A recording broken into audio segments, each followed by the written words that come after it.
We're heading to Area 51, Tommy. Got to see this UFO with my own eyes. Yeah, you'll see it right after the gas gauge hits empty. Today's about questions, Tommy. Don't trust the mentors, don't trust the headlines, question everything. Cool. First question. Why am I in this truck with you? This is it, Tommy. Truth, lies, aliens, we are about to find out. Yeah. Or we are about to get arrested. Quick reminder before we get in, guys, smash that like button, subscribe, and drop a comment to stay plugged in. Most men burn bridges when they disagree. Smart men build them stronger. Respect, words, tone. It's not about winning, it's about leading. Aye, talking thumbs. It's all just a fad, like UFO sightings. Everybody swears they saw one, then poof, gone. Yeah, Frankie, except the UFOs are realer than your career. This is an R-rated experience, boys. So kids, either walk your parents out of the room or put the headphones in, because I'm certain Dad is not responsible enough to do that for you today. Breaking news, Tommy. The mothership's here, the world's ending. Yeah. Or maybe just your driving ends up first. Not all advice is worth following, even from a mentor. Smart men question, filter, and choose their own path. Question everything. That's how you grow. The question isn't IF the aliens are here, Tommy Gay. It's WHI that bother with us. Better question, why am I in the desert with you instead of an air conditioner? Don't hit the snooze button, guys. If you hit it today, you're 9 minutes behind the guy who didn't. Harvard says alien mothership. NASA says chill. UFO or rocket science, you decide. The bigger question, who do you trust with your truth? See, you have to believe the truth's out there. Congrats. You just broke the #1 rule. Never say have to. Even the aliens know that. All right, Jimmy, let's get into the morning loop. Think your phone's just a phone? Nope. Some of those apps are spies, stealing your data while you scroll. Time to clean house. Delete the junk before it deletes your privacy. This is what the aliens eat, Tommy. Pure processed energy. Keep them flying. Yeah. And it'll keep you grounded 6 feet under. I don't know, I'm just feeling good about myself, and I'm feeling good about you two. From Wall Street skyscrapers to NASCAR pit lanes, Evan Marks has cracked the code on mental performance. Discipline, focus, mindset. Plus, the Mornings in the Lab newsroom, your trusted source for breaking news and current events. Now the show is Keith and John and Friends. Breaking news from Area 51. Harvard says UFOs, NASA says chill, but we got exclusive intel. That's a Southwest flight. I'm telling you, Tommy, there's something out there. Aliens, AI, maybe both. Yeah. And they all regret meeting you first. That's it. The world is ending, so don't miss the next Mornings in the Lab Live with Keith, John, and friends. Yeah. If the aliens don't end us, John's lifestyle tips will. I'm just going to say this. Welcome to Mornings in the Live with Keith, John, and Friends, your live morning show, your daily accountability partner, and the place where men get real talk, entertaining conversation to start the day. I'm Frankie, and that's Tommy, and this is the Mornings in the Lab Live Network. Thanks for hanging with us. We are live daily starting at 7:30 a.m. Eastern Time. And as always, don't hit the snooze button, guys. If you hit it today, you're 9 minutes behind the guy who didn't. True motherfucking story. Hey, today we're going to give you the secret playbook for disagreeing like a pro so you can hold your ground, protect your relationship, and still walk away with respect intact. This morning's on Mornings in the Lab with Keith, Johnny, and Friends is getting started right now.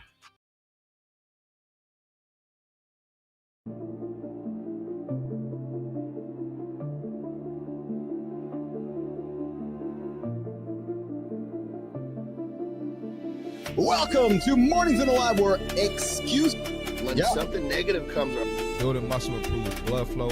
from squirting to squirreling. Start small, build up, and expand from there. Be entertained by fun over here. How have I slept? Has my sleep been good? That's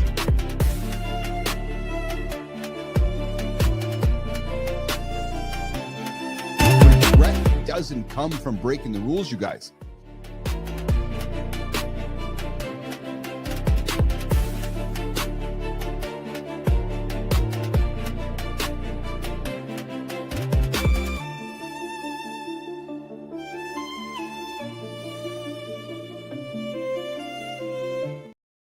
Hey, good morning, fellas. The way you handle disagreement can either open doors to opportunity or can burn bridges you'll wish you still had. Whether at work, home, or even online. Stick around for practical takeaways you can start using today. But hey, first, guys, welcome back, baby, to Mornings in the Lab with Keith, Johnny, and Friends. Your live morning accountability partner, your daily dose of real talk. entertaining conversation. We're here getting after it every single day, 8 o'clock Eastern time, right here on the Mornings in the Lab live network. Don't hit the snooze button, guys. You're going to be 9 minutes behind the guy who didn't, or 9 minutes behind the guy who figured out how to change his settings on Apple settings. You can now go 12, 15, 20 minutes snoozing. Guys, just get your ass out of bed. Before we dive in, I invite you to like the channel, subscribe to it, and drop a comment to stay plugged into what happens here on the show and after the show. And reminder, guys, this is an R-rated experience. Evan Marks and Michael Herz are here today. I know they're going to drop some F-bombs on the show. And Johnny is here, of course, as well. So we know that the language will somewhat be offensive. Yes. If you got kids around, toss the headphones in or send them into another room. Here's what's ahead on the show today. Big show here today. Hour one, morning loop from Chavez Jr.'s fall from championship belts. The guy's spending time in jail. We're going to make some fun about what's happening in the current events of the news, and we're going to make some fun of what's happening in the breaking news. We're going to introduce some cool, fun stuff here as we keep expanding the reasons you guys show up to be entertained, to be informed, and to find trustworthy content that can help you get throughout your day, guys. And then, hey, we got center stage coming up bottom of the hour. 25 years on Wall Street to coaching a champion. Yeah, the guy coached Jimmy Johnson. If you guys are a NASCAR fan, you know who I'm talking about. Evan Marks dropping mental performance strategies you'll want in your toolkit. He's back. We had Evan here a few months ago. He's back in for round two. Excited about having him in the show here today. Hour two, the deep dive, guys. We're going to talk about the smart way to disagree without burning bridges. We all can have conversations. We can be curious. We can find ways to disagree. We don't always have to burn those bridges. You'll get the framework for handling arguments with anyone. Yes. Even your nagging partner. Oh, did you say nagging? Yeah, we talked nagging last week. Go listen to our show last week. How to handle nagging with your partner. She or he are just putting out bids. They're not actually nagging. No, they're just saying, hey, I want to hear from you. I want to hear from you. So we're going to talk about how to disagree without burning bridges. Later, we're going to talk about the sneaky apps you should delete today. Guys, I'm hearing from y'all liking our tips. I gave you guys some eggshell tips last week, gave you guys some AirPod tips last week, and you guys are like, hey, Billis, I want some more tips. I'm like, all right. I'm going to give you some more tips. There's apps on your phone that you guys don't even know are maybe causing you grief. And for the morning focus, we're going to give you some sharp questions to challenge even the best sounding advice. Community Corner coming up. Michael Herz, the dude never went to high school, but still has been around $100 million business in IT and now automating small business success. Then we're going to head into hour three. Yes, hour three, baby. Inside the AI lab with me. I'm Keith Bellis. Yep, for business and AI talk. We're going to look at Grok's Persona Leak, Meta's instant voice translator, and AI-driven anxiety scammer sneaking into Google's AI summaries, and why Sora 2 could be the biggest leap into video creation. Yeah, it's a packed show, guys. Getting after it. Jimmy, let's begin. The morning loop. It starts right now.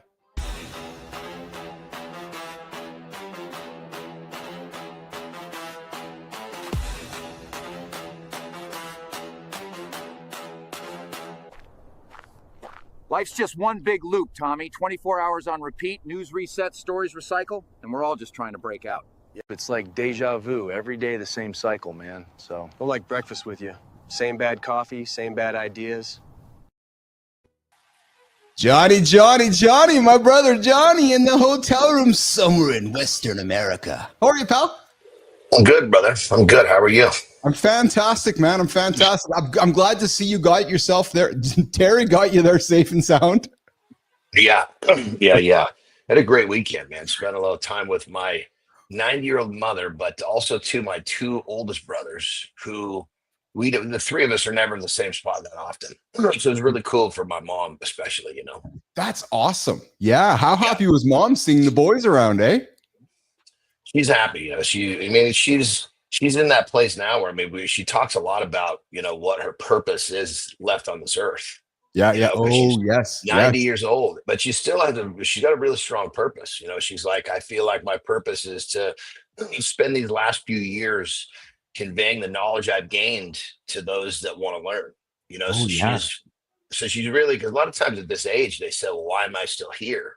Yeah. And they don't have an answer for themselves, which means they don't have a reason to get up, which means life ends pretty goddamn quick. Yes. Good morning, Marty. What's up, guys? How you doing? Good. How are you, pal?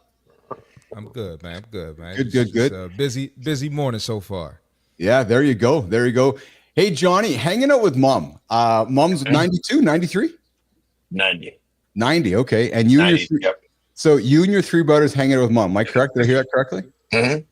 So is it just me, or when you're in that moment with your mom, it's mom, Johnny, mom. It's hard not to reflect. I'm going to make an assumption here. Does it not feel like when there's some moments when you're with your brothers and your mom, you feel like you're back just being a kid again, and mom is not 90, and mom's like, you're looking at her, you're like, oh yeah, I'm a 15-year-old kid, my mom is 30, whatever it is. Like, and I'm only saying that because I was spending some time with my folks too, and I feel like sometimes when I hang out with my dad's 80, 82, and I'm like, I just feel like the kid again.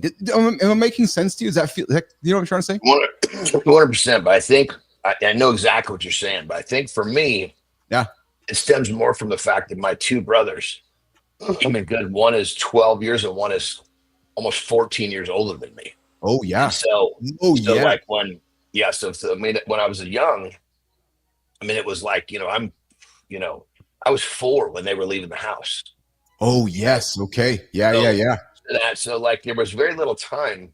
I mean, it was basically kind of like really little, where I almost don't remember, where they're almost like uncles because the difference was so big, to pretty much adulthood. So it's, I can't help but to have those feelings like I was 4 every time I see them. Yeah. Well, at that age gap, feel like I was 4 when I see you. Well, yeah, because they're that much older than you, eh? Yeah. Yeah. And it's like my oldest brother.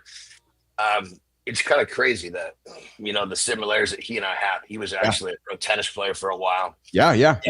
In my mind, he's just like a superhero. Yes. Right? Yes. But the crazy part is that he looks at me and he actually says kind of the same things back. He's like, you see this in me. Well, I see this in you. Like his oldest boy, or his actually oldest child, which is a boy who's now a doctor at the Mayo Clinic. I mean, just 2-sport college athlete. Yeah. This next level kid. He actually sent, his name is Luke. He actually sent Luke to come live with me for a few weeks in the summer before he went to college. He goes, you told me. Yeah. He goes, because there's some things that you can teach him that I don't have that you have. Oh yeah. So that's when I started to realize, okay, shit, this is pretty cool. Yeah, that's awesome. That's awesome. Mr. Marty, Christopher Martin, how was your weekend, brother? I see you dropping content about all the goodness. I'm going to tease that goodness in a few moments here happening in DC, but I had a quick few-minute chat with Marty. Marty and Keith were nerding out Saturday night. I was creating in my world. Marty was creating in his world, and he sends me a text like, dude, how do I make these fucking consistent characters? I'm like, oh, Marty. I said, you going out tonight? He goes, no, man, I'm sitting here working on it. I'm like, yeah, that a boy. Marty, how did your content creation go over the weekend, pal? It's going good, man. Just what I'm working on, I probably need something different, so I'm still shopping around and just trying to figure out the right thing, Johnny Marty, you trying to create some characters like the Keith and the John character. Did you see the one he made for me? He calls it John. Terrible. I call chemo John. That's what I'm gonna look like when I'm like fucking 80 years old, or just getting over chemotherapy. Marty sends me a text like, Billis, or goes, oh gee, I go, yeah. He goes, how did you all make those 2 white boy guys? I'm like, oh, we shared a laugh. I'm like, oh, you mean Frankie and Tommy? He's like, yeah. So that was one of those characters. Okay, gotcha. Yeah. It's been. So I'm cooking some stuff up, man. I'm cooking some stuff up. Stay tuned. It's been certainly fun. Hey, I see you guys there in the community. You guys can join the show live with us right now, or in the Mornings in the Lab community. To join the show, I invite you. We're going to open the phone lines up in the second hour, 431-300-3005. I know Evan and Michael Herz are thinking, what the hell is this, 1995 right now? Yeah, it is. We get the phone lines open. Phone, text, or leave a voicemail. Come say hi in the comments. I see you guys all there in the vertical. Mike Sullivan, Soggy Toast, B-Drive. What's going on, you guys? Adam Holroyd, Lady Drew. I see everybody down there as well. Come say hi in the comments. To those that are watching the show not live after, I invite you to come and see us in the Mornings in the Lab community, where we keep the conversation going.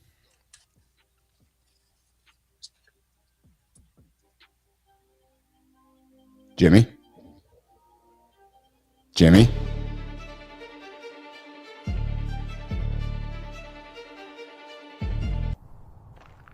Hey, Keith. John, what are we talking about today? Anything worth me sticking around for?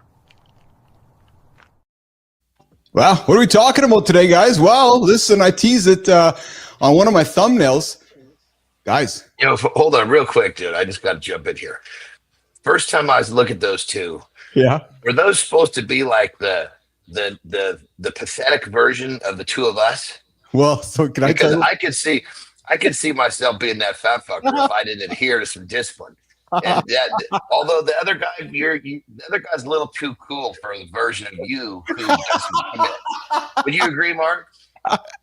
Yeah, now you gotta add a black one, but I know how hard it is, Keith. So maybe you can't do that. Marty factually can. You know what? For the record, I'm glad my black brother admitted that because I was having a hell of a time, Marty. So thank you. I have no Marty. What the hell's wrong with AI and I can't create consistent black characters? It's crazy, what I want to know is what's wrong with the fucking creator who keeps making his own character way too fucking cool.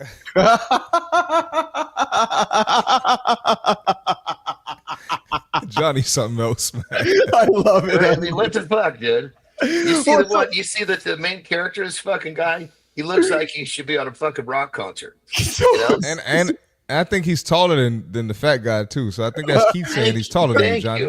No shit. He all this. This is like he gets to live all the shit that he really loves.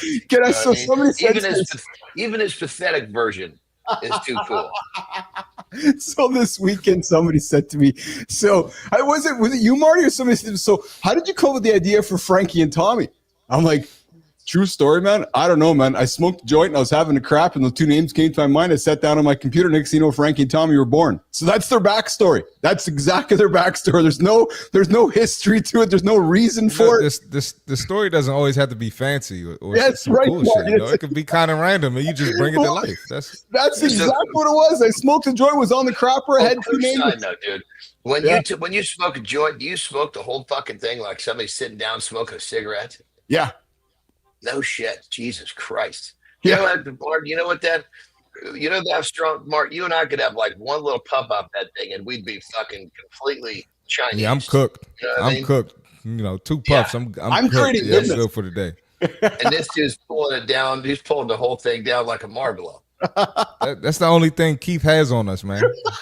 And that's the only thing he's better at than us. It's just the one meager thing in my life I can crush cannabis. But Marty, hold on. I gotta pause for a second. I gotta change some gears. Is it just me today, or is John having a hard time fitting into the vertical feed? Johnny, did you get a big lift in or something this morning, man? You're looking pretty big this morning. I'm just saying. No, it's because I'm on my computer. That's what it is. The studio computer's like 5 feet away. There's this fucking computer's right up in my face, and I can touch it right here. Little head, big neck and shoulders. I'm like, you just look a little different today. That's all. And normally it's over here. It's coming at me this way. Marty, and I never know where Johnny's going to show up. I know. You know, when I think he's home, he's not home. When I think he's on the road, he's at home. Oh my God, I'm off track here already, guys. So listen, let's be real. If I told you, so I have something funny that I found this weekend that I've been following it in the news. And my job here is to find interesting topics to get us and get going and drive conversation around it. Well, I'm going to kind of paraphrase this. There's an Harvard astrophysicist who thinks that an alien mothership is on the way to Earth.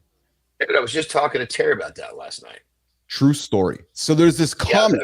Originally, it was supposedly an asteroid or something. Yes. And it was 12 miles across. Now they realize it's 28 miles across. And this thing actually might be, it's not just maybe free falling. It might have taken its own trajectory. Marty, which means something's got to be maneuvering it. Marty, I'm glad you're here today because the world has fucking stopped.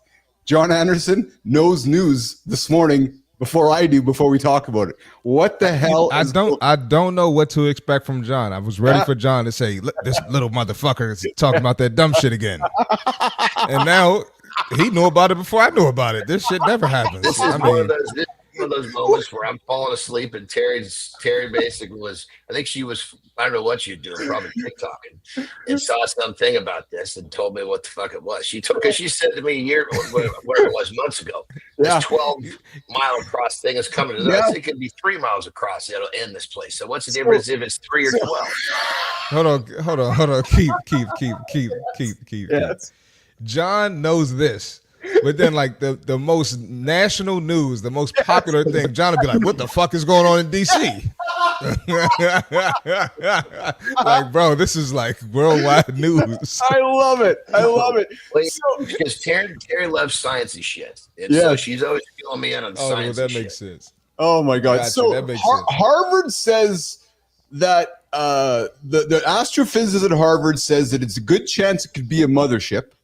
And the only reason he's saying that is because the light is emanating from behind the comet instead of in front of it, or the other way around. I can't remember. But anyways, so the physical way it's approaching Earth is that they've seen nothing like it. NASA is like, fuck, man, just chill out. It's just a comet. Don't worry about it. But yet the other guy's like, well, somebody should have a hypothesis that it could potentially be a mothership. So, and it's the first time it's probably the only time we get a chance to say on this show that we have maybe a mothership showing up on the way. And then, guys, I'm going to tease the hidden spy in your pocket. Absolutely moved today. I got some stuff I'll throw on the table. We all have these devices in our pockets, and you guys just might have some apps on your phone that might be doing things that you don't know they're doing. Maybe they're doing, I don't know. We're going to get into that conversation. But Michael Herz coming up later on in the show as well. We got Evan Marks here as well coming up on the show. And then 3 questions to challenge advice, even from your mentor, coming up as well. The smart way to disagree without burning bridges.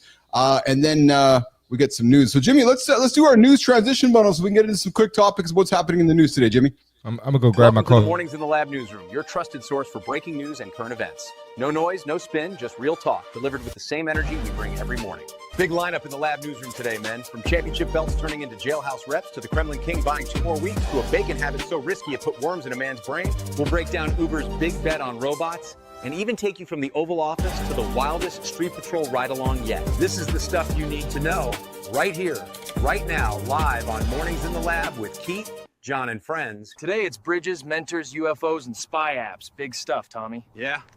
Sounds like bad advice, bad aliens, and bad downloads.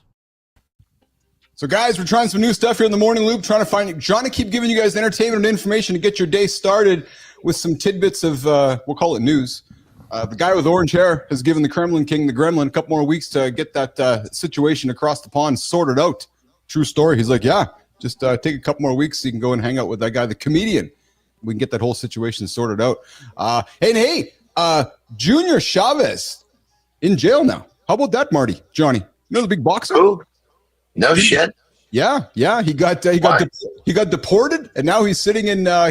He went from fighting Jake Paul in front of millions to fighting for a good bunk in a Mexican prison cell. Julio Cesar Chavez Jr., the boxing champ turned headline champ, whose visa troubles and cartel rumors just landed him in a different kind of ring. Yeah, he's now sitting in a jail in Mexico. So he goes from one weekend fighting Paul to now sitting in jail. What? I didn't know that. I'm just hearing this. That's crazy. Yeah, there you go. I broke some news from Marty. It is crazy. Hey, guy's 39, who was arrested in Los Angeles in July 2025 because he overstayed his visa. Marty, Johnny. So ICE came and knocked on his door. Fuck, man. Yeah, ICE came. That makes sense. ICE came, knocked on his door, and said, "Brother, it's time to go." So we're not gonna take you to Alcatraz. We're gonna take you to the homeland. And then, hey, Marty, I saw your comment, man, and I just wanted to drop this one because this is about leadership for me. But the guy with orange hair announced on Friday he's gonna walk around DC with the guard and be like the leader on the ground. And I'm gonna leave all politics aside. I'll just make it this. It's pretty damn cool. I don't care what you think about the fellow. When a leader of your organization decides to go hang out in the field and go put his fingers into the pie, that to me is a leader. I agree. That to me is a leader. That to me is a leader. It's showing up in the weight room. It's showing up in the fucking hockey rink. It's saying, no, if I'm going to ask you to go there, I'm going to go there first. Johnny, I saw you nodding. I think you agree with me. Yeah, I mean, when it comes down to it, if you want someone or a group to follow, you got to be, I mean, if you can't do it yourself, or if you're not willing is a better way to put it, nobody's going to follow that shit. Yeah. Well, that's exactly it. That's 100% it. So regardless of how one feels about having the guard in the big cities, to me, the point was the leader said, well, I'm going to go and walk with these guys and show you guys what a leader's all about. Marty. Yeah, that's going to be some maximum security too. Well, no shit. Guys just walk around. I wouldn't try shit that day. Yeah. When I had my training facility, my gym, and I had like really fucking good blue chippers come in, guys that were, they were going to be D1 prospects no matter what. I needed to help them understand what they needed to do. I would have to actually spend a handful of workouts with them so that I could demonstrate how deep I needed to push. And once they saw it and they were by my side and they saw me hurting and they saw him, you're going through these levels of pain and and they're seeing me talk my way through it. You know, I'm just laying it out, doing it. And they realize, okay, this is what I need to do. A leader can't just say, I need you to work hard. No. Okay, let me demonstrate what I need you to do so you can see it, so you can feel it. And then they get caught up in that energy where they find a new place themselves and they're like, okay, fuck, there's a whole new dimension here. Then you're going to get people line up in spades to follow that. I agree. You got to show. I believe quite strongly in that. And hey, guys, I got something just to kind of share with you. You know, we've been hearing about Elon's robo taxis. We're seeing the Waymo stuff. And we're seeing automation, you know, slowly creep itself into the world. This one hit me hard, guys. So last Friday, I guess it was, CEO of Uber announced that Waymo, which is the robo. So Uber and Waymo have done some partnership. Get this, guys. 99% of the Waymo robotaxis are completing more daily trips than 99% of their human counterparts in cities like Austin and Atlanta. Let me reframe that. So Waymo and Uber are successfully completing 99% more daily trips than their human drivers in Atlanta and Austin. If you can't see the future other than through those numbers, I don't know what to tell you. Man, so basically, you're talking about cars that are driving themselves without the influence of a human making poor decisions. Yep, that's exactly it, Johnny. And at least in that realm. And they've announced coming to New York City next quarter, I believe it is. So if anybody doesn't think that the robo-taxi era is upon us, you guys are greatly mistaken. It is slowly creeping itself out. It is. It's happening pretty quick. A lot of side hustles getting taken out the way for 100%. Yeah. And hey, Johnny, Marty, are you guys soft bacon guys or hard bacon guys? I know, John, you're not a big bacon guy, and I appreciate that. But when you do eat bacon, or if you have had bacon, are you kind of on the softer side or the crispier side, Johnny? It's like asking me about a fucking donut. When you were the fat kid, did you like the deep fried donut or the cake? Is there a fucking bad donut? No. Johnny didn't think anything was bad back then. I do prefer the softer bacon. What about you, Marty? What do you prefer, softer or hard? Crispy? I would say crispy, but not like hard bacon. You know the crispy where it's still like a little kind of soft, a little bit. You know? Yeah. Understand what I'm saying? Yeah, that's. Well, we're gonna ask Evan Marks the same question. He's joining us in a couple of minutes here. He's patiently waiting for us in the green room. Well, guys, imagine enjoying bacon your whole life, only to find out a decade later it wasn't just breakfast; it was feeding brainworms. There's a 52-year-old dude in the U.S. whose love for soft, undercooked bacon may have led to neurocristocrosis, tapeworm larva in the brain. It's because all that shit lives in the fucking bacon. And if you don't get it cooked enough, you're just putting it right inside you and it's going to where it wants to live. Yeah. So I'm not going to dig too far into that. I'm just going to throw it on the table during people's breakfast this morning. Guys, just go make sure your bacon's cooked. It might be something you might want to. How about just don't eat such a fucking dirty meat that it's filled with all these parasites? Or don't just eat a fucking dirty meat. That's the quote. Jesus Christ. Yeah. What the fuck? Yeah. Be sure to cook the dirty meat. Let's not eat the dirty meat. Hey guys, Marty, what's that? I was just gonna say, let's eat dirty meat every day. Let's do that. 100%. That's a great idea. Guys, we got to Evan Marks coming up in a quick second here, but before we do that, you can join the show live right now. Jimmy, pay attention. We got the transition coming up here, Jimmy. You can join the show live with us right now. We're in the Mornings Live community. Join the show second hour, 431-300-3005, phone, text, or leave a voicemail. And come say hi in the comments on the channel. We are very active on the vertical side.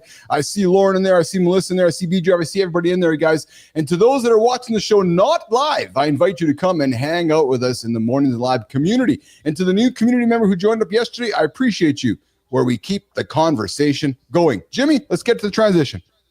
Wall Street shark, brain science nerd, NASCAR pit boss, Evan Marks has done it all. And now he's bringing it to the lab. Cool. Maybe he can fix your mental performance first. What if the secret to peak performance isn't pushing harder, but thinking differently about pressure itself? Wall Street veteran Evan Marks discovered something fascinating after 25 years of trading. The same mental frameworks that separate elite performers from everyone else can be learned, practiced, and mastered. After studying neuroscience and modern psychoanalysis, Evan developed techniques that transformed how NASCAR legend Jimmy Johnson and Hedrick Motorsports approach high-stakes moments. The breakthrough isn't about eliminating pressure. It's about rewiring how your brain processes it, turning stress into strategic advantage. Today, discover how to transform pressure from your enemy into your greatest competitive edge. All right, he's back. You're listening to Mornings Live with Keith, Johnny, Marty, and friends. Today, we got a returning guest. He spent 25 years in the high-stakes world of Wall Street portfolio management and trading. We're talking about a guy who lived and breathed financial markets from 95 to 17, but he walked away from it all to study modern psychoanalysis and neuroscience, then founded the M1 Performance Group. This dude coached NASCAR legend Jimmy Johnson and the Hendrick Motorsports pit crew on mental performance. He's a University of Pennsylvania graduate, former Division I lacrosse player, and the guy behind Viral Friday Groove Break dance videos on LinkedIn Nation. Let's take a second to welcome in the man himself, Evan Marks. Hello, boys. I'm doing well. One, I want to appreciate, I was backstage listening. I had no idea that I was under attack by a meteor and aliens. 2, John, you do look jacked. And 3, who the fuck eats uncooked bacon? Like who? Well, are you a crispy bacon guy or a Absolutely. I mean, I like sushi, but who the hell eats uncooked pork? The guy should be thrown off the earth. I mean, just pure stupidity. That's just how it starts. I mean, come on. Evan describes himself as a Sigma male in a world of alpha males and working with NASCAR teams. Essentially, he's the quiet strategist in a world of chest-beating race car drivers. Evan, you were with us a number of months ago and you're back. Brother, I'm really appreciative that you spent some time with us today as well. Thanks, man. How are you? How have you been? How are you, brother? I'm doing well, guys. It's been busy, trying to support others and keep this coaching business alive and doing a lot more speaking and group coaching and things like that. So it's been an exciting year, trying to get the team right and keep moving ahead. How are you guys doing? Good. Can't complain, well, baby. man. Can't complain at all. You guys look phenomenal still. I love this show, by the way. It's getting better and better. By the way, I need a copy of that intro. It was unbelievable. Thank you. Yeah, we will get that for you, Mike. We will get that for you. And listen, I appreciate the comment because we are working hard at making it better every single day. And as I hope you can see, it's very much turning into it's a TV show. It's not just a podcast. We got the segments, we got the clips, we got the characters, and so forth. So, Evan, let's get into it, brother. So, you believe that? And I love this, man. You believe that pressure is a privilege, and I know John and Marty would drink the same Kool-Aid as that. What's the most pressure that you, as a human being, have ever felt? And I'm serious, man. Bad trading day, coaching during a NASCAR race. Take you back to that time where you're like, holy fuck, man, I'm really loving this pressure right now because of the privilege that I feel from it. You know what's interesting? I pivoted from Wall Street to coaching when I was 46 because I thought I had a heart attack. And it actually was a massive panic attack. Really? Top of my game. Everything was good. 2 young daughters. I hope a happy wife. And I had to make a decision to sell my partnership and move on with my life. Just bought a house, all these things, about to take a 99% haircut. That was real pressure. But when I say pressure is a privilege, it's a responsibility is what I'm saying. Yeah. So if I want the ball, how am I going to behave with it? And what conscious decisions am I going to make? So I had to take that walk and really be honest with myself about what the road ahead may look like. And I just started. When I coach, it's A to B. You got to get A to B first. One, you have that motivation, but also to create that momentum. So if I was going to do it, what was it going to take? What was my mindset? What was my strategy? What kind of structure did I need to start moving ahead in this new chapter of my life? So even though I spent 25 years on Wall Street and there were many pressure moments, life pressure was right there. As I looked at these little girls, I'm like, who am I? How am I going to show up? What am I about? Why not me? So I would say that moment in April I don't remember, because I'm 53 now, but about 8 years ago, that was a moment where I felt significant pressure and I had to make a conscious decision. And by the way, I'm glad I did, because then we could talk about regret after this. But it was one of those moments where I felt I needed to stand up and find out who I really was. So that's my answer to that. Evan, were you building up to that moment? Because I'm thinking that the light just didn't, the switch didn't just happen. There must have been some signals along the way. And were you ignoring those signals? Were those signals you were leaning into? Were you dismissing them? Like, talk about the signals or the no signals, Evan. Phenomenal question. There were signals all over the place. So what happened was I blew up my knees as a D1 athlete and I lost my identity as a student athlete. And in those times, and I'm sure you guys know, nobody talked about emotions. If I showed any weakness, I thought it was a scar on my character. I'm like, no way, but I never dealt with it. And ironic, my twin brother went to Wall Street and I followed him. And I hated every moment of it. Unfortunately, I was decent at it. So I told my wife about 10 years before this little breakdown, I told her I was committing spiritual suicide. I never wanted to do this, but I was good at it. So to answer that question, the score of regret was building and building and building. Oh. Even though the outcome looked good on paper, the resume looked good, the P&L looked good, I was deteriorating as a person, and I knew it. But who was I to stop this train until it hit a wall? So the answer is yes. There were many signs of what was going on, but I thought it was irresponsible for me to stop. And then look what happened. Yeah, it's a good question. There were many signs, Keith. Yeah, Johnny, Marty.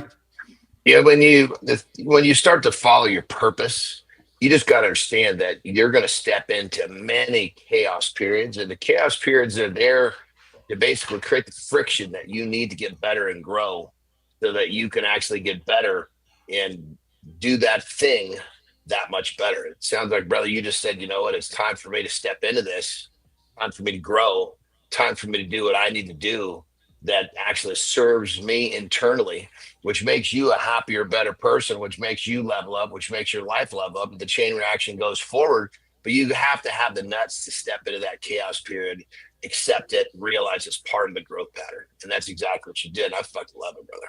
I agree. You know what's interesting, John? And people always say to me, it took so much courage to do that. I said, bullshit, it didn't. And I'll tell you why, because indirectly I was thrown off of Wall Street because the doctor said you have to make a decision. So when I really, I reflected on that, I'm like, well, what would have courage looked like? If I was that brave and had courage at that moment before this panic attack, why didn't that show up? What was the circuitry, the pre-programming looking like that made Evan Marks stay in this career that he no longer enjoyed, and he knew it was harming him? So when this happened, I went down this path, John, of why.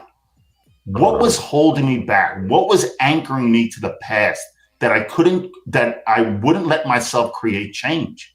And that's where this journey began. So I'm grateful that happened to me, but I had to be honest with myself saying, you know what, Ev, that wasn't all you, but now you have this opportunity to go figure out why and how. So that's the end of that story, but yeah, it was true. I didn't have the courage. I knew it. So I had to be honest. I didn't understand why I didn't. And I think a lot of people are caught that way, to be honest. It's true. Marty, I can see you positioning there. Yeah. If you can, get a little more specific. Like what was giving you the challenges mentally? Like what did that look like in a day? And then what were those signs that were telling you, hey, I got to leave? Just a little bit of a deeper dive, because I'm a little intrigued. It was one of those things where I had it, I define responsibility as financial security. So who was I to not perform at a level so I can do that for my family? But what happened was that I put a lid on myself. Like, this is all I know how to do. And I stayed in that lane daily, Marty, daily. I woke up every day early at 4:30. I did my workouts. I did everything. But I wasn't honest with myself until this happened. So then the question really is, how does change happen when you feel you're not living your purpose or something's not in order? We have to be honest with ourselves and really intentional with the questions we ask ourselves. Change doesn't have to be a Herculean event. It could be these small shifts in behavior that start to put you on the right path. I didn't know that. So for me, it took this event for me to make a change. But in daily lives, I think we have to really master the art of introspection. How am I feeling? What am I doing? Is this the course I want to be on? If the answer is no to any of those, I'm not saying you jump ship immediately, because that's not responsible. But start thinking deeply and put into action steps that can get you to where you need to be.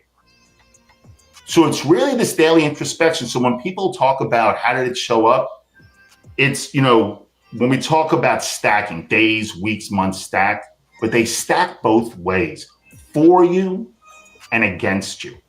So I had a conversation with a client yesterday. I never mentioned time, but I'm starting to switch that because time actually works for you. If you put days together, weeks together of change, look up in 3 months and watch where you are. Oh, brother. That's how time helps you. Brother, John, go ahead. I so love that, brother. I mean, I say all the time, look, you get up and you have a good morning, it can turn into a good day. And a good day can turn into a good week. A good week can turn into a good month.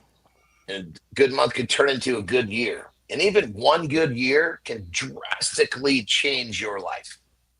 So, I mean, it all starts with winning the day. Win in the morning to win the day. I love what you're saying, brother.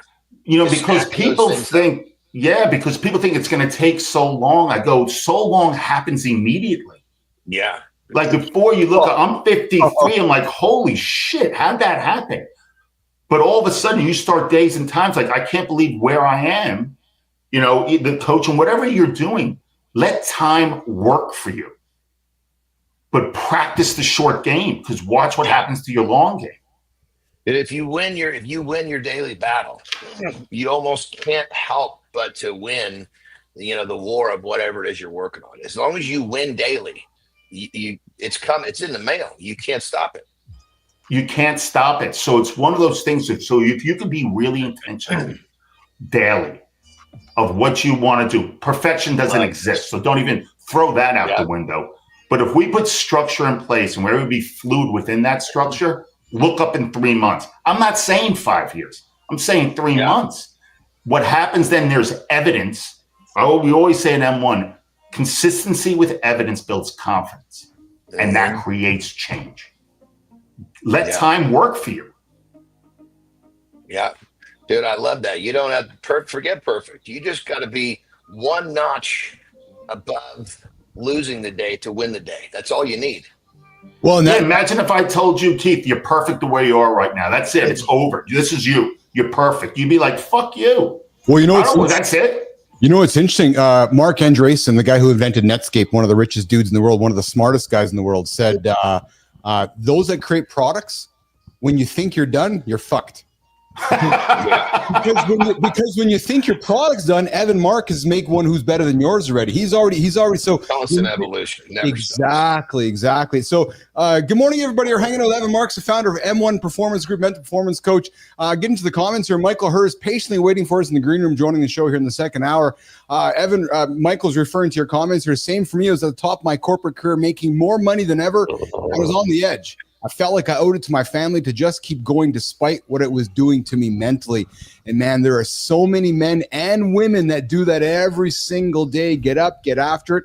Johnny chased towards retirement. I heard the story on the weekend again, and I'm just scratching my head going, I don't know how somebody could work somewhere for 25, 30 years just to then be happy. It just does not compute at all. The idea that people plan their retirement, which means you're basically planning to get away from doing something that you're for 40 fucking years. Well, half your life is already over. You're basically saying, okay, I'm going to wait till half my life is over, then I'm going to be happy. What? Yeah, how about fucking put that effort, instead of planning retirement, put the effort into planning to do something you fucking enjoy.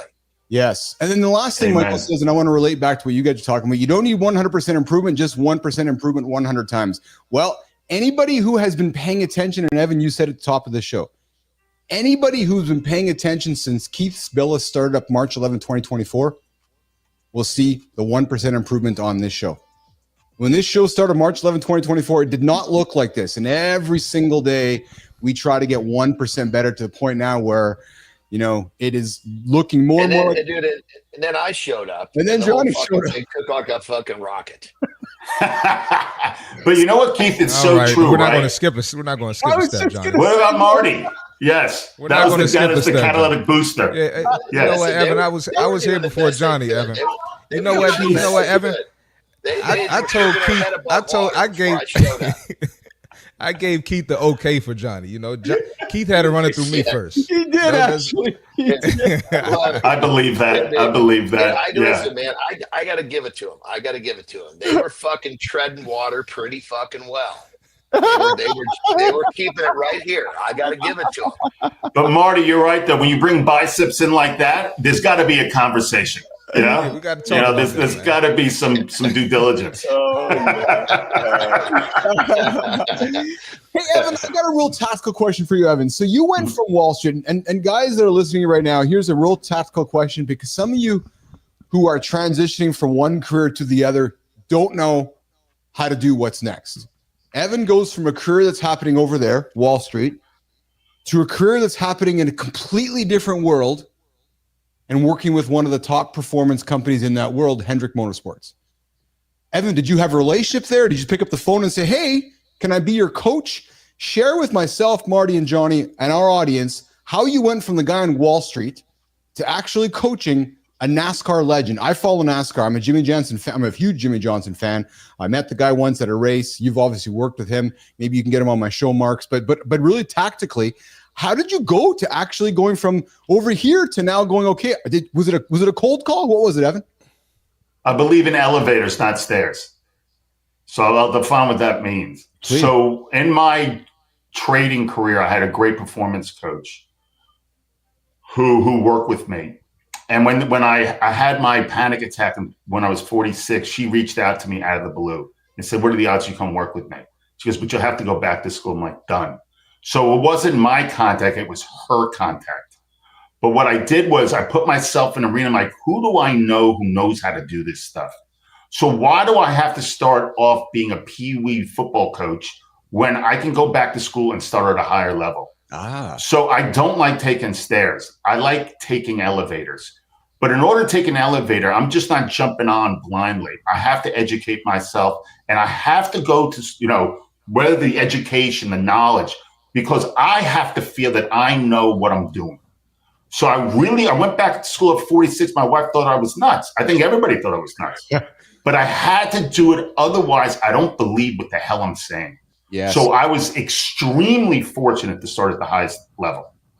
But at starting at the highest level, I had to double down on my commitment and education, double down my commitment on who I spoke to, double down on my commitment of knowledge-based learning plus experience. So how did I start with Hendrick Motorsports? It definitely wasn't a cold call, but it was a relationship that proved to be extremely valuable. And once I had that, there was no looking back. So I didn't want to take it for granted, but I had to take advantage of it. Interesting. So when you had the door open for you, you were ready, was really the point, right? And I almost pissed my pants first, and then I took advantage of it. But what I like about this, because John refers to it too. John was like, I was the guy when I was going through my career and they needed somebody for the photo shoot. I was the guy always ready. In other words, I was taking advantage when the door opened. I stepped into it. I'm hearing the same thing from you, which was okay. He'll come back. Reason for that door to open for me, so that when the door opens, I'm going to step through it. Fair to say, right, Evan? Absolutely. Like I'm doing a lot more speaking. Yeah. But I want to create impact. So what do? I find the best coach to do it with me. That's it. So if I want to do something, I'm going to find the resources that level up my game quickly.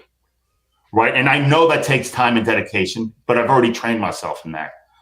So instead of starting off at the bottom, how do I make quicker moves that are intentional? Because what happens sometimes, and I said, procrastination is not the lack of effort. It's the fear of future feeling.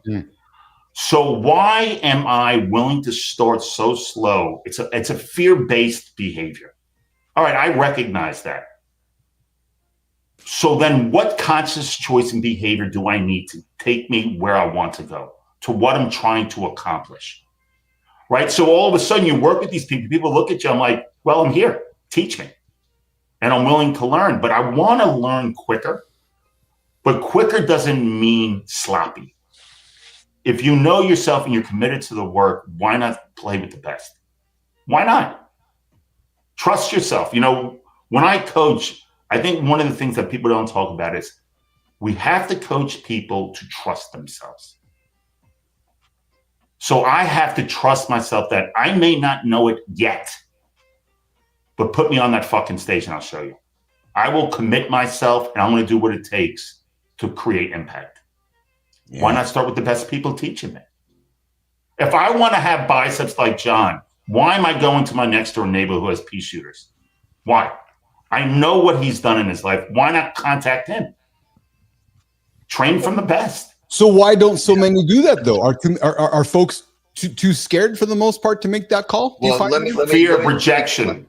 John, let me speak in right there too, brothers. That one of the things you said earlier in this, which I don't know if people caught, but which was beautiful, was when you were describing your journey. Even your wife thought you were nuts, which is perfect because if people understand your goals, they're too fucking small.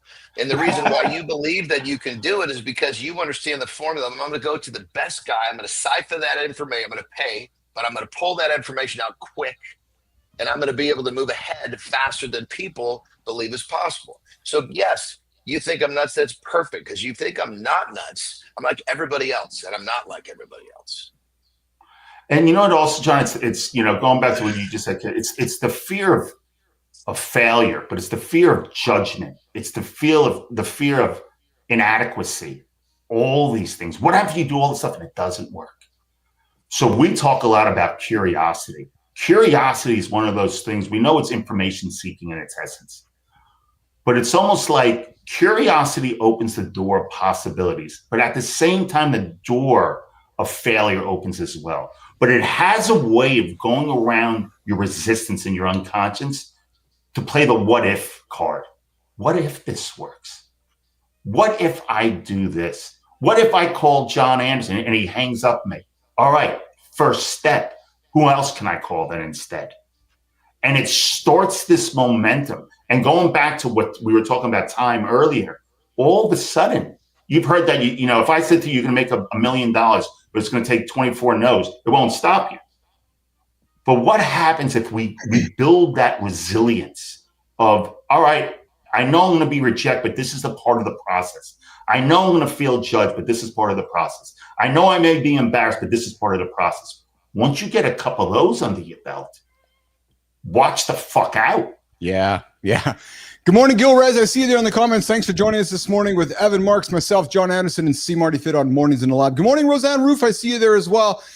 Evan, Johnny, I want to talk to Marty for a second from the three of us because we keep, we're all 53. We've all, Evan, I heard your story around 46. My life started changing in my mid 40s.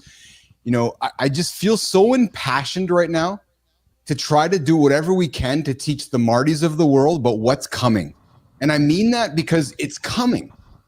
And if we can teach our brothers that are in their 30s what's coming at 45, what's coming at 50. And I know it sounds so bizarre, Marty, because you can't see it right now, but fuck, man. Johnny, you and I talk to so many folks like Evan on the show day after day, and this is consistency, isn't it, John? Right? And it's like, man, if we can just give these warnings, not the warnings, but these tips to Marty, these tips to Carter, these tips to these young men and young women that doesn't matter what the story is, there's more than likely going to be a chance that you're going to be part of a story that you don't even know is there yet. So if we can share with you how to get there, listen to what we're saying. You know what I'm trying to say, John, Evan? Yeah, I mean, I think when it comes down to it, I mean, there's going back to what Ed was saying, the whole idea of, I love that example. If you're going to take 24 no's to make $1 million, you go get those no's. Yes. Right. And I think that's part of the formula that people miss is go fucking suck, because you're going to suck when you start, and every day you're going to suck a little less, and pretty soon you're going to be fucking great. But don't worry about this. You just need to. Marty's generation is way too fucking afraid, not of the failure. They're more afraid of what people are going to fucking say because they failed in the failure self. That's what I mean. So like I'm really loving that Marty's hanging out because we can just and I know Marty knows all these things, but it's like Marty, run towards sucking, run towards failure, run towards everybody judging you, because all that is actually making you better. Good morning, Harlow Larkin. I love that you're on the show this morning, guys. Best ice cream in Headingley, Harlow Larkin at Cone's Ice Cream here in Headingley. Just give a little shout out. That was shaking Harlow. But Marty, I'm just telling you, Marty, these things, if we can just grab 1% of them, even Carter, I'm like, dude, if you can get your sleep now, man, you can live to 200. You're 19. But also, Marty, be willing to be judged. Yes. I'd rather to be judged than not judged at all. And also, we always talk about you have to slow down in order to speed up. Brother, if you're not getting judged, you're not fucking. You're doing nothing. You're not doing anything. You're sitting still. Right. But when we say doing anything, Marty, we always talk about you have to slow down in order to speed up. And slowing down has nothing to do with the gas. You could still be full gas. Slowing down is being intentional with your time and what you do. The speeding up is the leverage after. And what happens is when you slow down, you start to build consistency. And you can't tweak inconsistency. So consistency has to be in how you show up. I know it's cliche, your work habit, your sleep habits, all these things. You get those things down. Obviously, life is not linear, but when you start taking risks that are consistent with your behavior, imagine the learning curve that happens. Imagine what the trust you start to build in yourself, right? But you have to have structure, and you have to be able to be fluid within that structure and not rigid. Very true. Very true. All right, guys, we're hanging out with Evan Marks, myself, Keith Billis, John Anderson, and C. Marty Fit, Michael Herz in the comments here. We're all infinitely unique and have different holes in our knowledge. Doing and failing is how you learn to patch those holes, so fail fast. All right, we're coming up to the top of the second hour. We're going to do a little reset here. Evan, I've got a question for you, brother. What's your time like? Do you want to stick around for the next little bit here? We're going to get into the smart way to disagree without burning bridges. You're more than welcome to stick around for the next 30 with myself and Johnny, because you've been here before. You're a great guest. If you wanted to keep the conversation, you're welcome to stick around. If you got to go, you got to go. Unfortunately, Keith, I got to bounce to a client call because I thought it was just a half hour. But next time, I want to be on full hour. I love you guys. Yeah. You guys have an amazing show. Just the involvement of the show is off the charts. You guys are a pleasure to speak with. I hope you guys have an awesome week, and I really appreciate the time being spent with you guys. Evan, where can folks find you and connect with you, man? Because you are one of our legendary guests here, brother. Where can folks find you? I'm on LinkedIn at Evan Marks. My website is m1performancegroup.com. We got great content on there and some good media, some podcasts and videos. And I'm around social media on Evan Marks. Yeah. Go find Evan, guys. He is a rock star in the social profiles. He's a legend here in the lab. He's one of our favorite guests. Evan, thanks for hanging out with us, bro. You have yourself a great day, okay? I appreciate you guys. Thank you. Have a good one, brother. Thank you, Evan. You too, boys. Bye. All right, Evan's out of here, guys. We're going to do a quick little recap, and here's what's going to happen. Johnny's going to do a lifestyle tip, and then John, you'll Marty, I assume you got a rock and roll too, eh, brother? Yeah, I got a rock and roll. Awesome. I got to go a quarter after, brothers. We're getting on the road early this morning. Yeah, sounds good, pal. All right, so let's do this then. Let's do a quick little recap with Evan. Good conversation with Evan, man. That was guy always drops nuggets, eh? Yeah, he's on it. Yeah. Anything you take out of that, Marty? Yeah, man. Just you got to have some nuts, man. You got to when you get those signs, you got to make a move. And it's weird. Like sometimes when you hesitate to make that move, it's like those challenges hit harder. And I think that's kind of what Evan was hitting on when he was on Wall Street. So definitely took a lot from that. Awesome. So Jimmy, let's do this. Let's do a transition to John Anderson's lifestyle tip, and then we'll do transition. Marty, you have yourself an awesome day, brother. I'm really glad you can hang out with us here this morning. Will we see you tomorrow when you're back in, brother? Yeah, I'll be here tomorrow. Awesome. I might not be here as early, but I'll be here tomorrow. Awesome. All right, we'll see you, Marty, tomorrow. We're gonna have a good look, brother. You too. We'll do a transition to Jimmy, and then when Johnny's taking his break, I'll reset hour 2. All right, Jimmy, let's do it. Man, Evan Marks is all about mental performance. Wall Street to NASCAR, that's focus. Yeah, and now we're handing it to John Anderson, who thinks focus means eating steak for breakfast.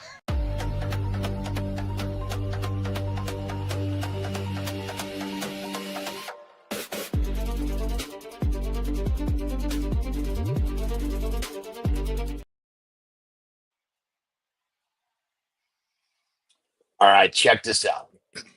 There's too many of you guys that procrastinate or make excuses or call it what you will, you're afraid. There's reasons why you don't want to do that thing that you need to do. And in many cases, it's because that thing is new or that thing is something that you're not good at. Well, remember this. You're supposed to suck. You're not supposed to be good at something when you start. And if you are, great. Maybe your suck is really high on the totem pole. Maybe not, but it doesn't matter. So remind yourself this. When you are taking that uncomfortable step, you're supposed to suck. And then you do it again tomorrow and you suck a little bit less. And then again the next day and you suck a little bit less once again. And pretty soon, you don't suck. You actually become pretty good. And if you stick with it, you become great. So remember, the spectrum from starting to get to where you want to go means you have to suck to start. So remind yourself, it's okay to suck, which should make it a lot easier to take that uncomfortable step you've been avoiding. Rock and roll. Hour one was wild. Breaking news, UFO drama, Evan Marks dropping Wall Street to NASCAR wisdom. Yeah, aliens, money, and therapy. My brain's ready for a nap.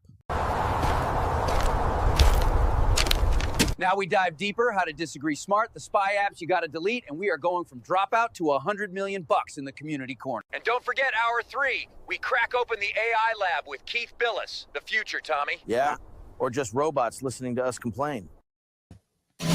All right. Good morning. Hey, you guys liking the transitions? We're getting after it.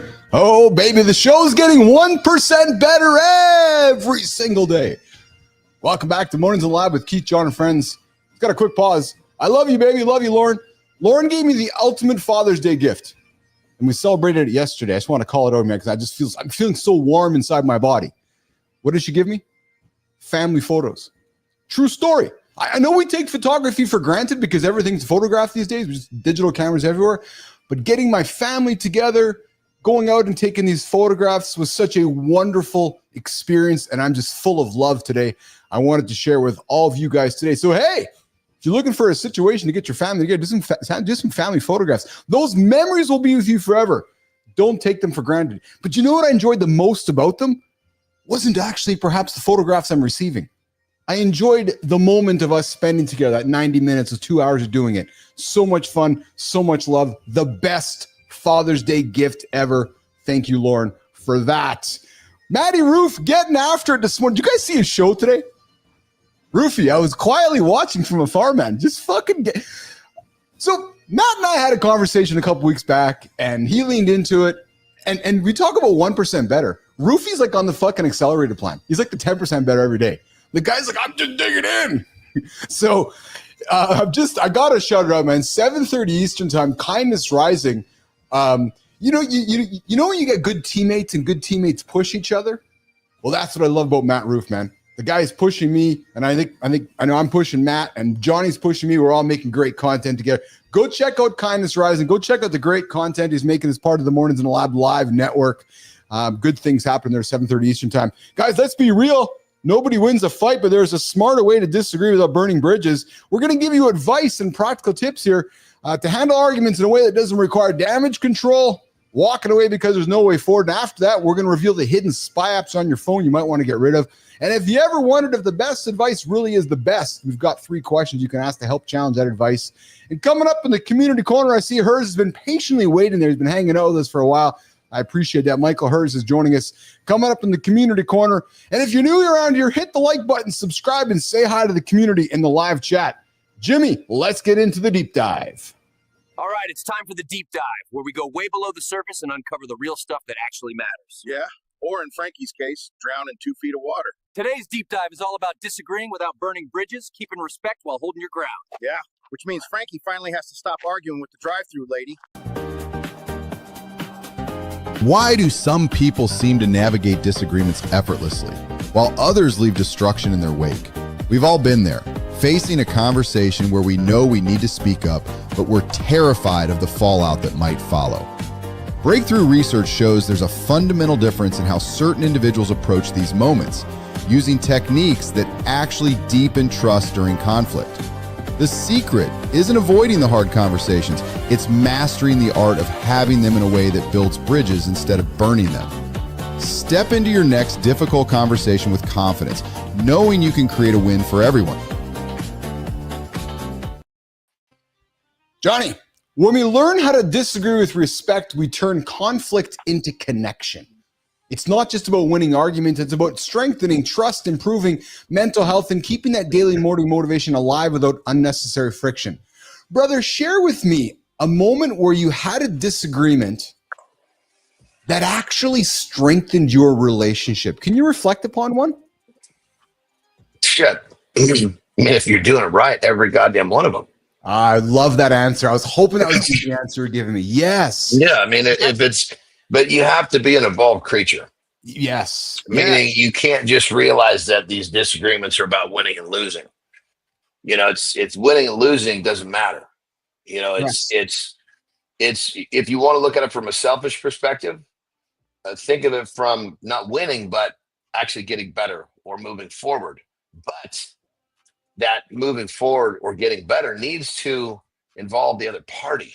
And that's the part that people miss. It's funny because I was working on our conversation package every single Wednesday. We got our conversations rally we're working on, and I was working on the one you and I had on the weekend. And it's actually, the package has come together quite well, brother. I think you're really going to enjoy when I put it out, because when you pay attention, a good conversation is the same way when you can have what am I trying to say? The same way you can have a respectful conversation about disagreeing with somebody is the foundation of a great conversation. It's going back and forth. It's choosing your words. It's noticing words. It's noticing structure. And instead of making accusatory statements, right? So, and it's finding a way to balance respect in a conversation while still holding ground.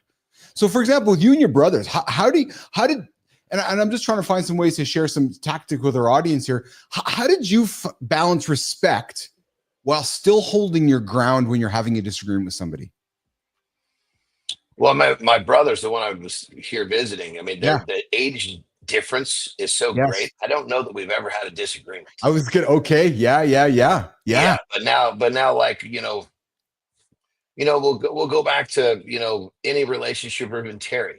And I use the saying, and it sounds funny, but if you take it from a very authentic, loving, caring position, yes, it works fucking perfectly. Although people tend to laugh at it because it is kind of clever. I don't need to be right. I just want to get what I want.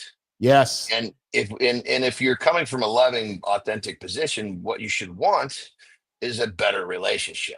Yes. Better platform. And so, I mean, I really do operate by that, especially when it comes to now in business, it can be a little different because it's if it's not a personal relationship, it's a business thing. Sometimes a negotiation is not about feelings. It's not about, there's that's all about, but in terms of someone that you love, a relationship that you're trying to,